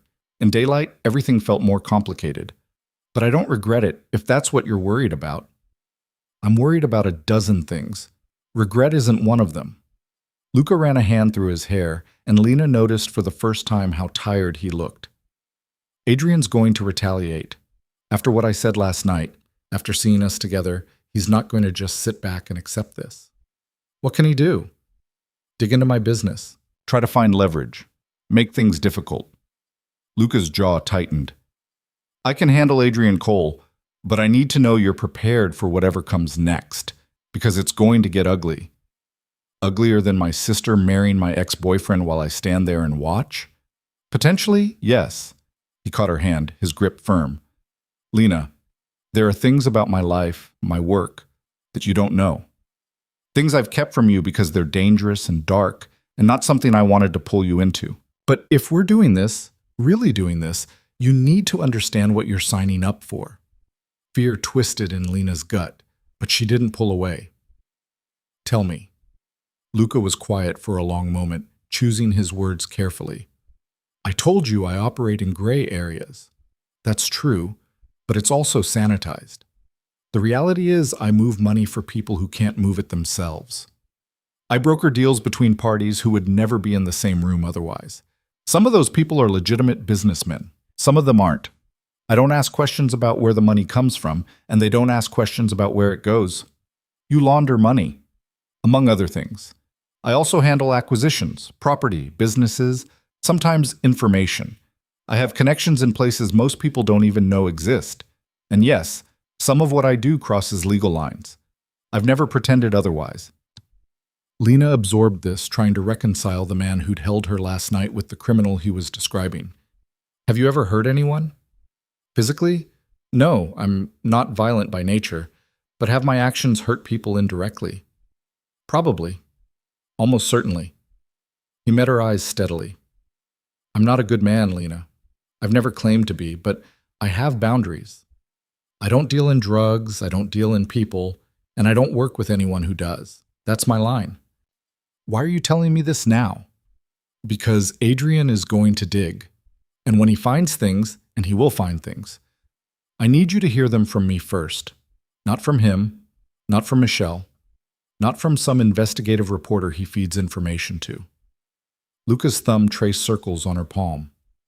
I need you to make an informed choice about whether you want to be part of this. Of me. The smart thing would be to run, to thank him for his honesty and get as far away as possible. But Lena had spent 3 years being smart, being careful, protecting herself. And where had it gotten her? I'm not going anywhere, she said. Relief flickered across his face. You're sure? No, but I'm staying anyway. She leaned in, kissing him softly. We figure this out together, whatever comes. His phone buzzed on the nightstand, shattering the moment. Luca glanced at it, and his expression darkened. It started. That's Marco. He says there are photographers outside the gates. How did they find out where you live? Someone told them. Someone who knew exactly where to send them and when. He was already moving, pulling on clothes from the night before. Adrian or Michelle, maybe both. Lena's stomach dropped. What do we do? You stay here, out of sight. I'll handle the photographers. He paused at the door. This is what I meant about ugly. They're going to camp out there looking for photos, trying to build a story. You need to be prepared for your face to be in the papers by tomorrow. As what? Your mystery woman? As someone who matters to me. Which makes you interesting to people who make their money on other people's private lives. He came back to the bed, tilting her chin up. I'm sorry. This isn't what you signed up for. Actually, I signed up to make an entrance at a wedding. Everything else is bonus. She tried to smile, but it felt shaky. Go. Deal with the photographers. I'll be fine. After he left, Lena sat in the vast bed and tried to process what her life had become in less than a week. 7 days ago, she'd been invisible, exhausted, cleaning hospital rooms and riding buses alone. Now she was sleeping with a man who laundered money for criminals while photographers camped outside trying to get her picture. It should have terrified her. Part of it did. But another part felt more alive than she had in years. Her phone rang. Her mother. Lena stared at it for 3 rings before answering. Lena Marie Hart, what the hell is going on? Her mother's voice was shrill, furious. Michelle called me this morning hysterical. She said you showed up at the gala with some man and humiliated her in front of everyone she knows. That's not what happened. Then what did happen? Because from where I'm sitting, it looks like you're trying to ruin your sister's wedding out of spite. I'm not trying to ruin anything. I'm just living my life. With a man you've known for what, a week? Michelle says he's dangerous, that he insulted Adrian, made threats. Adrian's family displaces people from their homes and calls it development. Maybe someone needed to say that out loud. That's none of your business. It is when the man doing it is marrying my sister. Lena's voice was hard. Mom, did Michelle tell you how she and Adrian got together? Did she mention that he and I were dating for 3 years before she decided she wanted him? Silence on the other end. Then, she said you two were friends, that you misunderstood the relationship. Of course she did, because God forbid Michelle look bad. Lena laughed, bitter. You know what? Believe whatever makes you feel better. But I'm done making myself small so Michelle can shine. I'm done apologizing for existing. Lena, please. The wedding is in 2 weeks. Can't you just put aside whatever drama this is and be there for your sister? I'm going to be there. I RSVP'd, didn't I? I'll show up. I'll smile for the photos. But after that, I'm done. With Michelle, with family events where I'm treated like an afterthought, with all of it. You don't mean that. I really do. Lena's throat was tight, but she kept her voice steady. I have to go, Mom. I'll see you at the wedding. She hung up before her mother could respond, then immediately turned off her phone. Her hands were shaking. She'd just essentially cut ties with her entire family, and the weight of it was crushing. A knock at the door made her jump. Gabriella entered with a tray, coffee, fruit, toast. She set it on the bed without comment, but her expression was softer than usual. Mr. Moretti asked me to check on you. He's dealing with the photographers, but he wanted to make sure you'd eaten. I'm not hungry. Eat anyway. You're going to need your strength. Gabriella sat on the edge of the bed, surprisingly informal. I know this is overwhelming. The attention, the media, all of it. But for what it's worth, I've worked for Luca for 8 years, and I've never seen him look at anyone the way he looks at you. We barely know each other. Sometimes that doesn't matter. Sometimes you just know. Gabriella stood. The photographers will get their photos eventually. Might as well make them good ones. I'll have Sienna come up in an hour. You're not hiding today. True to her word, Sienna appeared with her kit and transformed Lena once again. By noon, Lena was dressed in tailored pants and a silk blouse, her hair and makeup camera ready, even though the thought of being photographed made her want to vomit. Luca found her in the library, staring out at the garden. They're gone, for now, but they'll be back. Gabriella said I shouldn't hide. Gabriella's right. If we act like we have something to be ashamed of, that's the story. But if we own this, if we're public about it, then it's just 2 people dating.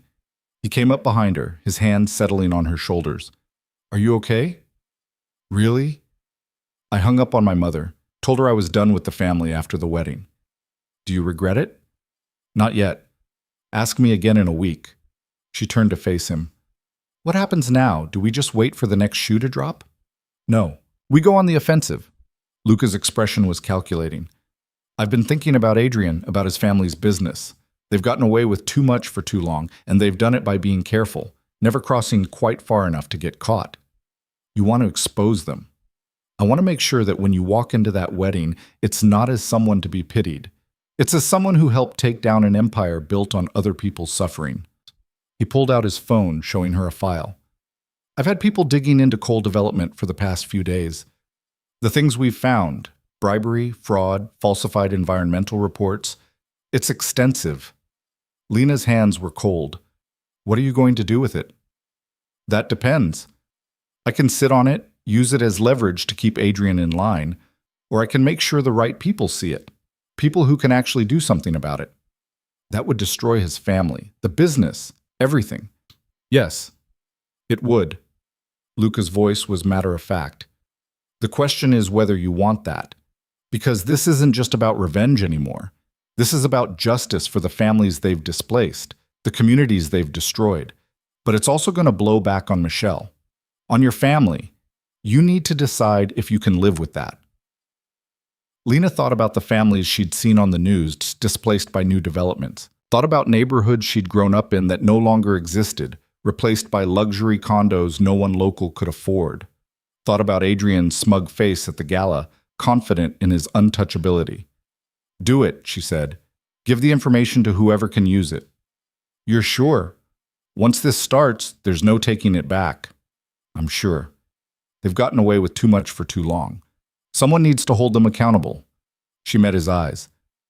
"But I want to be there when it happens. I want to see his face when it all falls apart." Luca smiled, sharp and dangerous. "I was hoping you'd say that." The next few days were a whirlwind of carefully orchestrated moves. Luca contacted a journalist he trusted, someone with a reputation for taking down corrupt developers. He provided the documents, the evidence, everything needed to build an airtight case. The journalist promised to move fast. She'd have the story ready within a week. Meanwhile, Luca and Lena maintained their public presence. Dinners at high-profile restaurants. A gallery opening where photographers caught them holding hands. A charity lunch where Lena spoke briefly about healthcare access and was surprised to find people actually listening.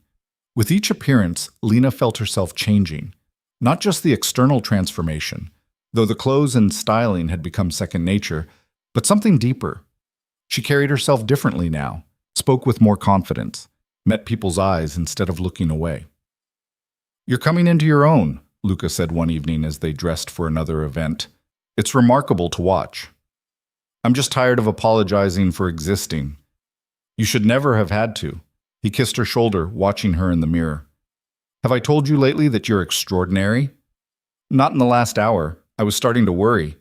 He laughed, and Lena realized how much she loved that sound, how much she'd come to depend on his presence, his support, his unflinching belief in her.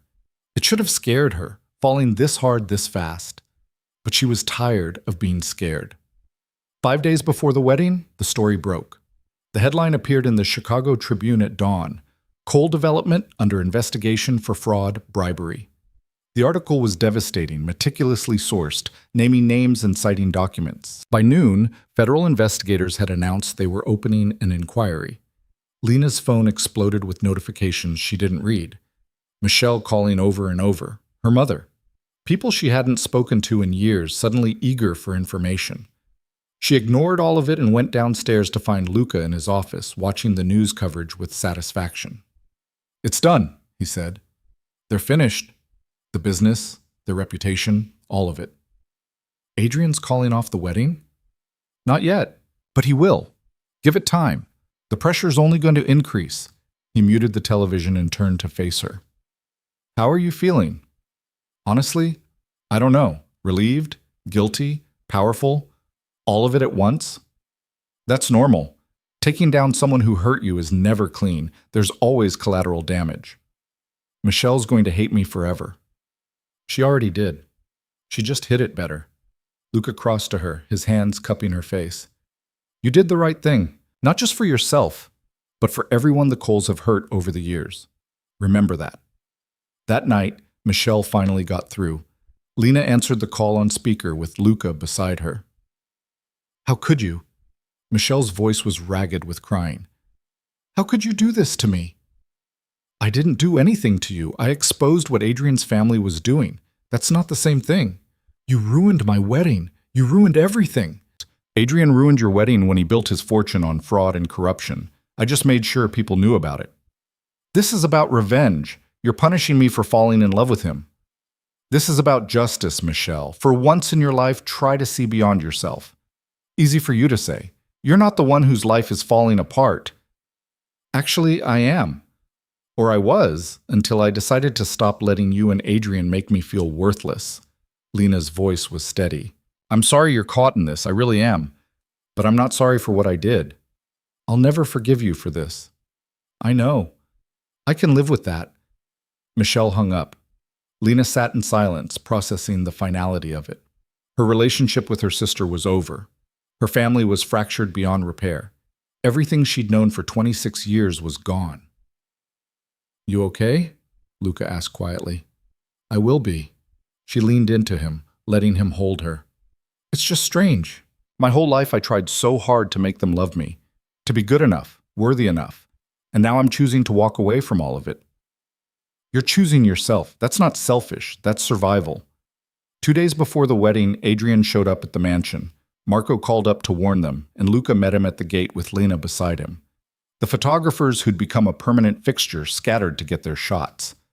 Adrian looked terrible, rumpled, unshaven, desperate. You need to retract the story. Tell them it's lies. It's not lies, it's all true, and you know it.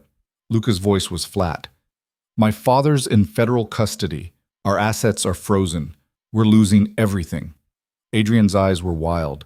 Please, I'm begging you, make this stop. I can't stop what you started. This is on you and your family. Adrian turned to Lena, his expression a mixture of anger and pleading. Lena, please, tell him to stop this. For what we had, for the time we spent together. For the 3 years you hid me like I was something shameful. For the way you discarded me the moment someone more convenient came along. Lena's laugh was sharp. You don't get to ask me for favors, Adrian. You don't get to ask me for anything. I never meant to hurt you. But you did. You destroyed me, and you didn't even notice because I didn't matter enough for you to care. She stepped closer to the gate. This is what consequences feel like. Maybe it'll teach you something. Michelle's devastated. The wedding's off. Her life is ruined. Then she finally knows what it feels like to lose everything. Welcome to the club. Adrian stared at her like he'd never seen her before. What happened to you? I stopped being invisible. I stopped letting people like you make me feel small. Lena took Luca's hand. Now leave. And don't come back. They watched Adrian drive away, and Lena felt something release in her chest. The man who'd haunted her thoughts for months was just a man. Flawed, weak, ultimately insignificant. She'd given him so much power over her, and now that power was gone. How do you feel? Luca asked. Free? The word felt right. For the first time in my life, I feel completely free. That night they lay tangled together in bed, and Luca traced patterns on her skin with lazy fingers. The wedding's in 2 days. We don't have to go, we've already won. I want to go, I want to see it through. Lena turned to face him. Besides, I spent a fortune on a dress. Seems a shame to waste it. Ever practical? Someone has to be. She was quiet for a moment. What happens after? After the wedding? After all of this is over? What do you want to happen? I don't know. Part of me can't imagine going back to my old life, but I also don't know what my new life looks like. Then we figure it out together. Luca pulled her closer. I know this started as an arrangement, a business deal, but somewhere along the way it became real for me. You became real for me. For me too. So we take it one day at a time. You decide what you want to do with your life, nursing, something else, whatever makes you happy. I'll support you, and we build something real out of whatever this is. What if I want to do more than just nursing? What if I want to help people the way you helped me? His eyes sharpened. What are you thinking? I'm thinking there are a lot of people like me out there. People who've been made to feel invisible, who need someone to see them. What if we created something, a foundation maybe, that helps them, that gives them resources, opportunity, a way out of whatever's keeping them small? Luca was quiet for a long moment. Then he smiled. I think that's the best idea I've heard in years. Really? Really? We could use some of the coal assets. They'll be liquidated to pay restitution. We could redirect some of that money to actually help the communities they hurt, turn their destruction into something constructive. We could call it the Second Chance Foundation, for people who need someone to believe in them. I love it. I love you. The words slipped out before he could stop them, and Lena felt her breath catch. You love me? Yes. I know it's fast, I know it's crazy, but I do. You don't have to say it back. I love you too. The words felt huge and terrifying and absolutely true. I think I have since that first night, when you actually saw me. Really saw me. He kissed her then, deep and slow, and Lena felt something settle in her chest. This was real. Whatever happened next, whatever complications arose, this thing between them was real. The morning of the wedding arrived gray and cold. Lena woke early, her stomach in knots despite everything. Sienna came to do her hair and makeup, transforming her one final time. The dress Gabriella had chosen was deep burgundy, elegant and understated but clearly expensive. Lena looked at herself in the mirror and barely recognized the woman staring back. Poised, confident, powerful. Luca appeared in a charcoal suit, and the look in his eyes when he saw her made her feel invincible. "Ready?" he asked. "Ready." The wedding was at a hotel in the Gold Coast, smaller and more subdued than the original venue. Half the guest list had canceled after the scandal broke, but Michelle had insisted on going through with it anyway. Lena and Luca arrived fashionably late, making an entrance that had heads turning. Michelle stood near the ceremony space in her white gown, looking fragile and beautiful and utterly lost.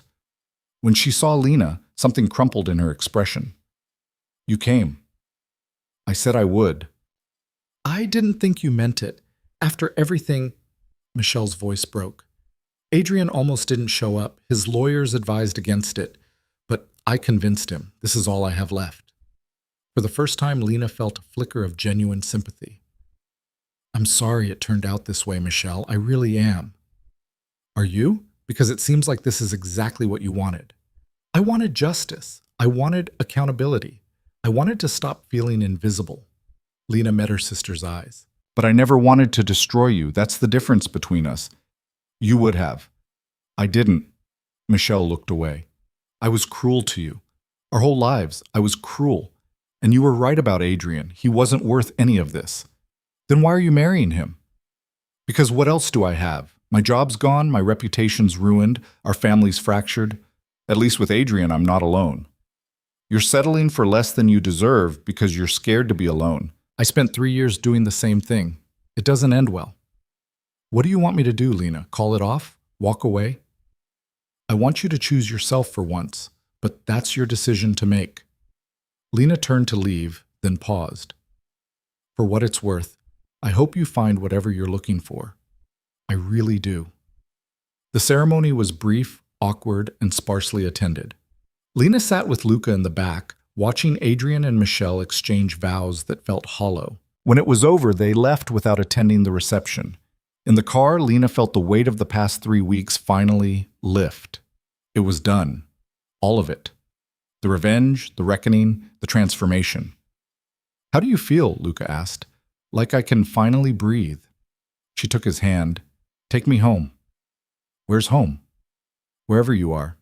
He kissed her hand and they drove into the afternoon, leaving the wedding and the past and everything that had brought them together behind them. The weeks that followed the wedding settled into something Lena had never experienced before. Routine, but the kind that didn't feel suffocating. She woke up in Luca's bed every morning, drank coffee in the garden, and spent her days figuring out who she was now that she wasn't defined by what other people had taken from her. The Second Chance Foundation became real faster than she'd expected. Luca had connections everywhere, and within 2 weeks they had lawyers drafting paperwork, accountants setting up structures, and a small office space in a converted brownstone in Pilsen. Lena threw herself into the work with an intensity that surprised her. She interviewed potential staff, researched programs, reached out to community organizations that had been fighting displacement for years. "You're a natural at this," Luca said one evening, finding her surrounded by proposals and grant applications in what had become her office. "I've seen seasoned executives with less focus. I spent 3 years invisible in a hospital. I know what it feels like to be overlooked. I'm not going to do that to the people we're supposed to help." She rubbed her eyes, exhausted but energized. "We got approval on the first round of funding today. $50,000 to help families facing eviction from the West Side development. That's incredible. It's not enough. It's never going to be enough, but it's something." She looked up at him. "Thank you for believing this was worth doing. Thank you for giving me something worth believing in." He pulled her to her feet. "But right now you need to eat and sleep. You've been at this for 12 hours straight." "I'm fine." "You're running yourself into the ground. Again." His voice was gentle but firm. "Lena, you don't have to prove anything anymore. You can take breaks. You can rest." She knew he was right, but slowing down felt dangerous. If she stopped moving, stopped working, she'd have to process everything that had happened. The family she'd lost, the life she'd left behind, the terrifying reality that she'd fallen completely in love with a man whose world was still foreign to her. But Luca was patient. He coaxed her upstairs, made her eat dinner, ran her a bath, and sat on the edge of the tub talking about nothing important while she soaked. By the time she crawled into bed, she was too tired to overthink. "I love you," she said into the darkness. "I love you too." His arm came around her waist, pulling her close. "Now sleep. The foundation will still be there tomorrow." 3 weeks after the wedding, Michelle called. Lena almost didn't answer, but something made her pick up. "I'm leaving him." Michelle's voice was flat, exhausted. "Adrian, I'm leaving him." "What happened?" "Nothing dramatic. No big fight, no final straw. I just woke up this morning and realized I was miserable. That I've been miserable since the engagement, maybe longer, and I didn't want to spend the rest of my life pretending otherwise." Lena didn't know what to say. Part of her felt vindicated. She'd been right about Adrian all along. But mostly, she just felt sad for the sister she'd lost somewhere along the way. "Where will you go?" she asked finally. "Mom's, for now. Until I figure things out. The divorce will be messy.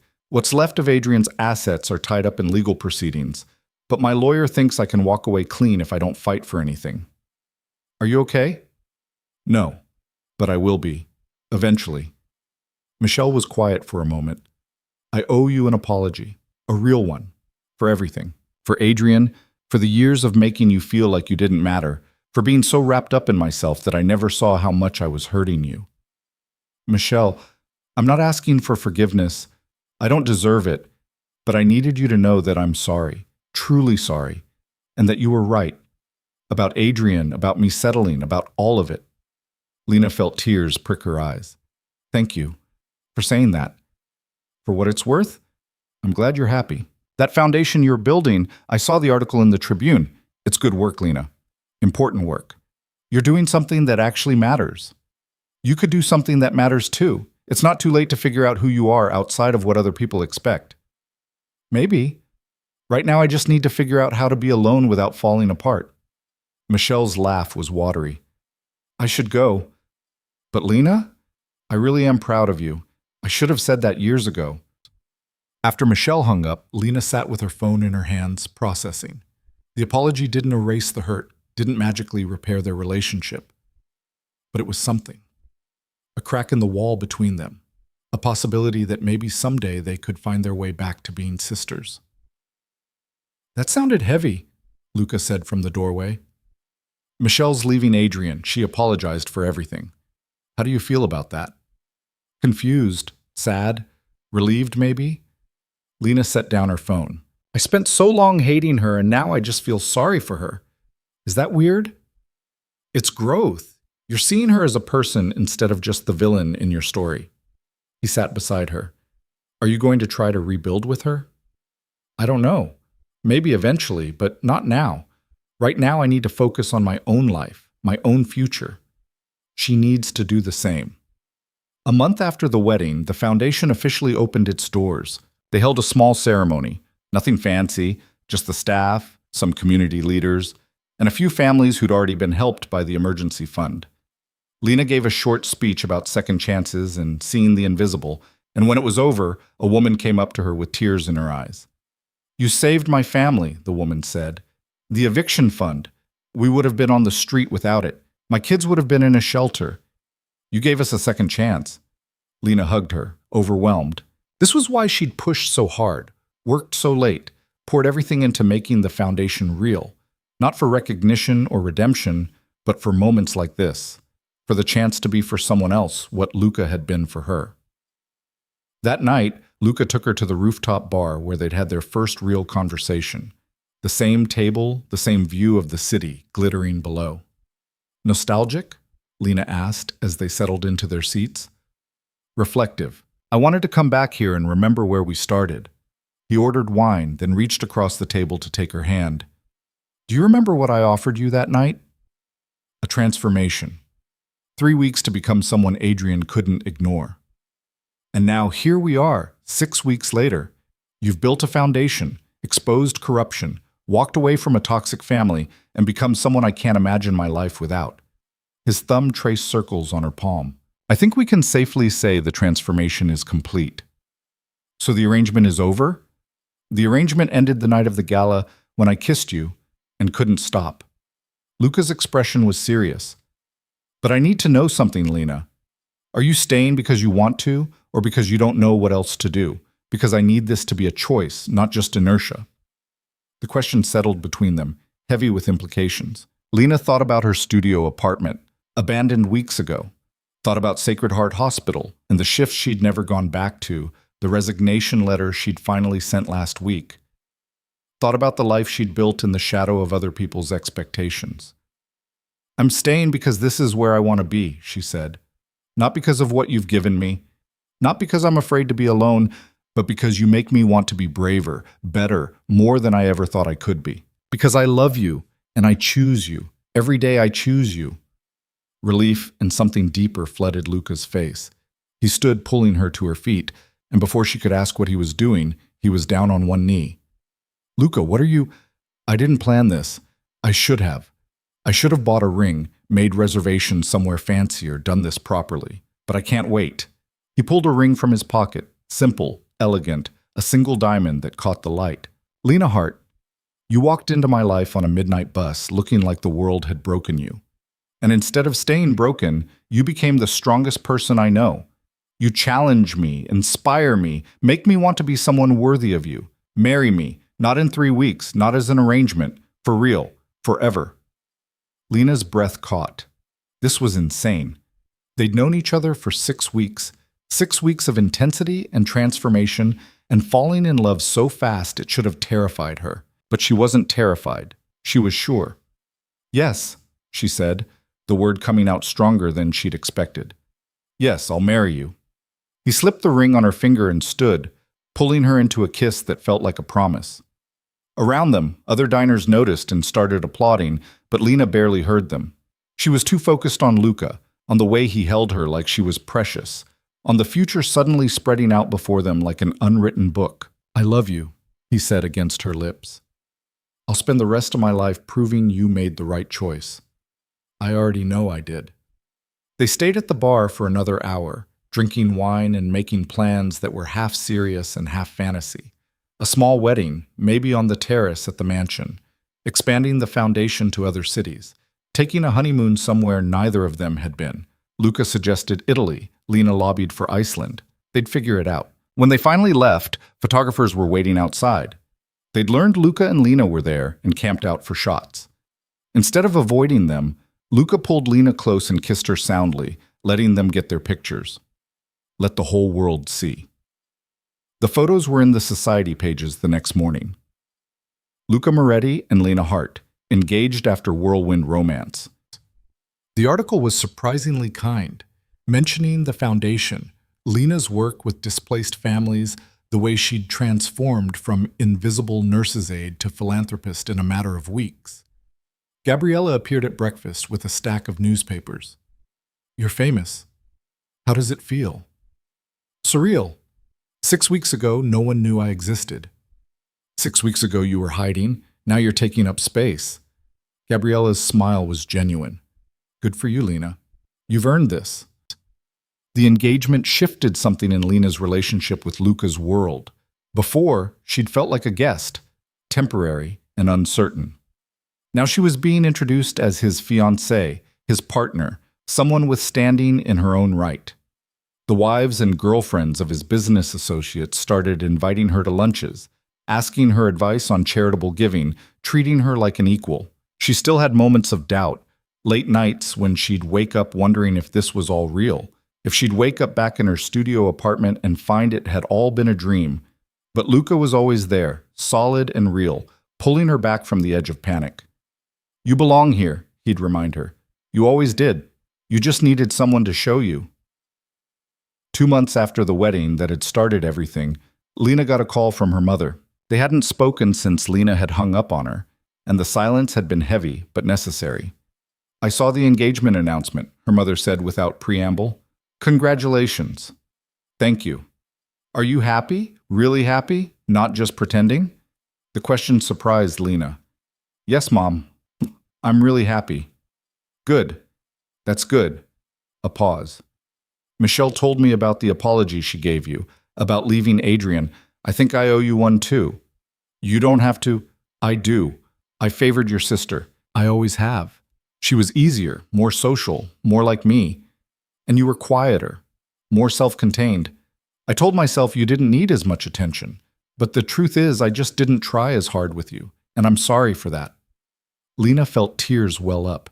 She'd wanted to hear these words for so long, had needed this acknowledgement. I appreciate that. I'd like to meet him.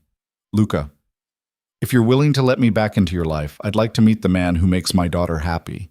I think I'd like that too. They made plans for dinner the following week. It wouldn't fix everything. Years of hurt couldn't be erased by one conversation. But it was a start, a chance to rebuild on more honest foundations. When Lena told Luca about the call, he pulled her into his arms. I'm proud of you for giving her a chance. She's still my mom, and I'm tired of being angry all the time. It's exhausting. So we let it go. We focus on what we're building instead of what we lost. The dinner with Lena's mother went better than expected. She was stiff at first, clearly intimidated by Luca and the mansion and everything Lena's life had become. But Luca was charming, asking about her work, her interests, treating her with the same respect he showed everyone else. By the end of the evening, Lena's mother was smiling. He's good for you, she said as Luca walked her to her car. I can see it in your face. You're different than you were before. I'm myself. For the first time in my life, I'm actually myself. Then I'm glad. Even if the path here was messy and painful, you deserve happiness, Lena. I should have told you that more often. After she left, Lena found Luca on the terrace, looking out at the garden. She wrapped her arms around him from behind, resting her cheek against his back. Thank you, she said, for being so good to her. You didn't have to be. She's your mother, and she's trying. That's worth acknowledging. He turned in her arms. Besides, I need to stay on her good side. Someone has to help plan this wedding. The wedding planning was surprisingly low-key. Neither of them wanted something huge and elaborate. They'd both had enough of performance and spectacle. Instead, they planned something intimate. 50 people, most of them friends and colleagues from Luca's world and the foundation's early supporters. The terrace at the mansion, decorated simply with lights and flowers. Gabriella as Lena's attendant, Marco as Luca's best man. Lena invited Michelle. She almost didn't. Part of her still felt too raw, too uncertain about their relationship. But in the end, she sent the invitation. Michelle could choose to come or not. Either way, Lena would be okay. Michelle came. She arrived early, before the other guests, looking nervous and smaller than Lena remembered. Thank you for inviting me, Michelle said. I wasn't sure you would. I wasn't sure I would either. But you're my sister. Even after everything, you're my sister. You look beautiful. Happy. I am happy. Lena took her sister's hand. Are you okay? Really? Getting there. I started therapy, got a job at a nonprofit doing grant writing. It doesn't pay much, but it feels good to be doing something meaningful instead of just chasing status. Michelle's smile was tentative. I'm trying to figure out who I am when I'm not competing with you or trying to be what other people want. It's harder than I thought it would be. It gets easier, eventually. Lena squeezed her hand. I'm glad you came. I'm glad you're happy. You deserve this, Lena. You always did. The ceremony was simple and perfect. Lena wore a dress that Gabriella had helped her choose. Ivory silk, elegant without being fussy. Luca wore a dark suit and looked at her like she was the only person in the world. They exchanged vows they'd written themselves, promising to choose each other every day, to build something real together, to be brave enough to keep growing. When they kissed, sealing the promise, Lena felt something settle in her chest. This was real. This was hers, and no one could take it away. The reception was joyful, filled with laughter and dancing and speeches that made Lena cry. Gabriella talked about watching Lena transform from a scared woman in a hospital uniform to someone who commanded rooms. Marco told embarrassing stories about Luca that had everyone laughing. Michelle gave a short toast that was mostly an apology, but ended with genuine happiness for her sister. Late in the evening, Lena and Luca slipped away from the party, finding a quiet corner of the garden where they could hear the music but escape the crowd. Happy? Luca asked, pulling her close. Deliriously, terrifyingly, all of it. She looked up at him, this man who'd seen her when no one else had, who'd helped her become who she was meant to be. Do you ever think about where we'd be if I hadn't gotten on that bus? If you hadn't picked up that invitation? All the time. And then I stop because it's too painful to imagine a world where I never met you. We barely knew each other. We fell in love so fast it should have been a disaster. Sometimes the best things are the ones that don't make sense on paper. He kissed her forehead. We took a chance on each other. That's all it was. And it turned into this. Music drifted from the terrace, and Luca pulled her into a dance right there in the garden under the stars. They swayed together, and Lena thought about the journey that had brought them here. The pain, the betrayal, the anger, but also the growth, the love, the future they were building together. 6 months ago, she'd been invisible, broken, barely existing.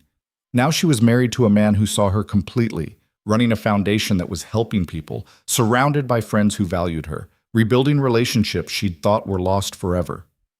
"I love you," she said against his chest. "Thank you for seeing me. Thank you for letting yourself be seen."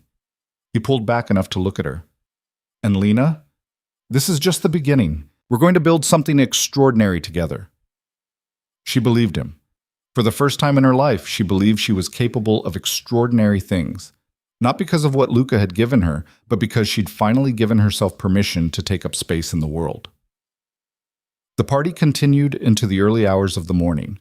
When the last guest finally left, Lena and Luca stood on the terrace watching the sun rise over Chicago. The city spread out before them, full of possibility and promise. "What do you want to do today, Mrs. Moretti?" Luca asked, pulling her close. Lena smiled. The title still felt strange, new, like trying on someone else's identity. But it fit. She fit. "I want to have breakfast with my husband. Then I want to go to the foundation and check on the new family intake program. Then I want to come home and collapse because planning a wedding while running a nonprofit is exhausting." Very romantic. "We'll have time for romance later. Right now we have work to do. See, this is why I love you. Most women would want to run away on a honeymoon. We will. Next month, like we planned. But today, I want to keep building the life we started." She looked up at him. "Together." "Together," he agreed. "Always." They went inside as the sun climbed higher, ready to face whatever came next. The foundation would grow. They'd help more families, expand to more cities, make a real difference. There would be challenges. Luca's business dealings would always exist in gray areas, and there would be people who questioned their relationship, their choices, their methods. But they'd face it all together. Two people who'd found each other in the most unlikely circumstances and built something real out of what should have been temporary. Lena had started this journey wanting revenge, wanting to make Adrian and Michelle see what they'd lost. But in the end, she'd gained something far more valuable than revenge. She'd found herself, found love, found purpose. And that was worth more than any perfectly executed entrance at a wedding, any moment of vindication, any proof that she mattered. She'd stopped being invisible not because someone else finally saw her, but because she'd finally seen herself. And now, standing in the mansion that had become home, married to a man who challenged and supported her in equal measure, building a foundation that was changing lives, Lena understood something fundamental. She had never needed Adrian or Michelle or anyone else to validate her existence. She just needed to stop hiding from it herself. The girl who'd ridden the midnight bus 6 months ago, clutching a wedding invitation and drowning in invisibility, was gone. In her place was a woman who took up space unapologetically, who loved fiercely, who used her power to lift others up instead of tearing them down. Lena Moretti, philanthropist, wife, fighter, survivor, finally, completely, undeniably visible. And this time, nothing would take that away.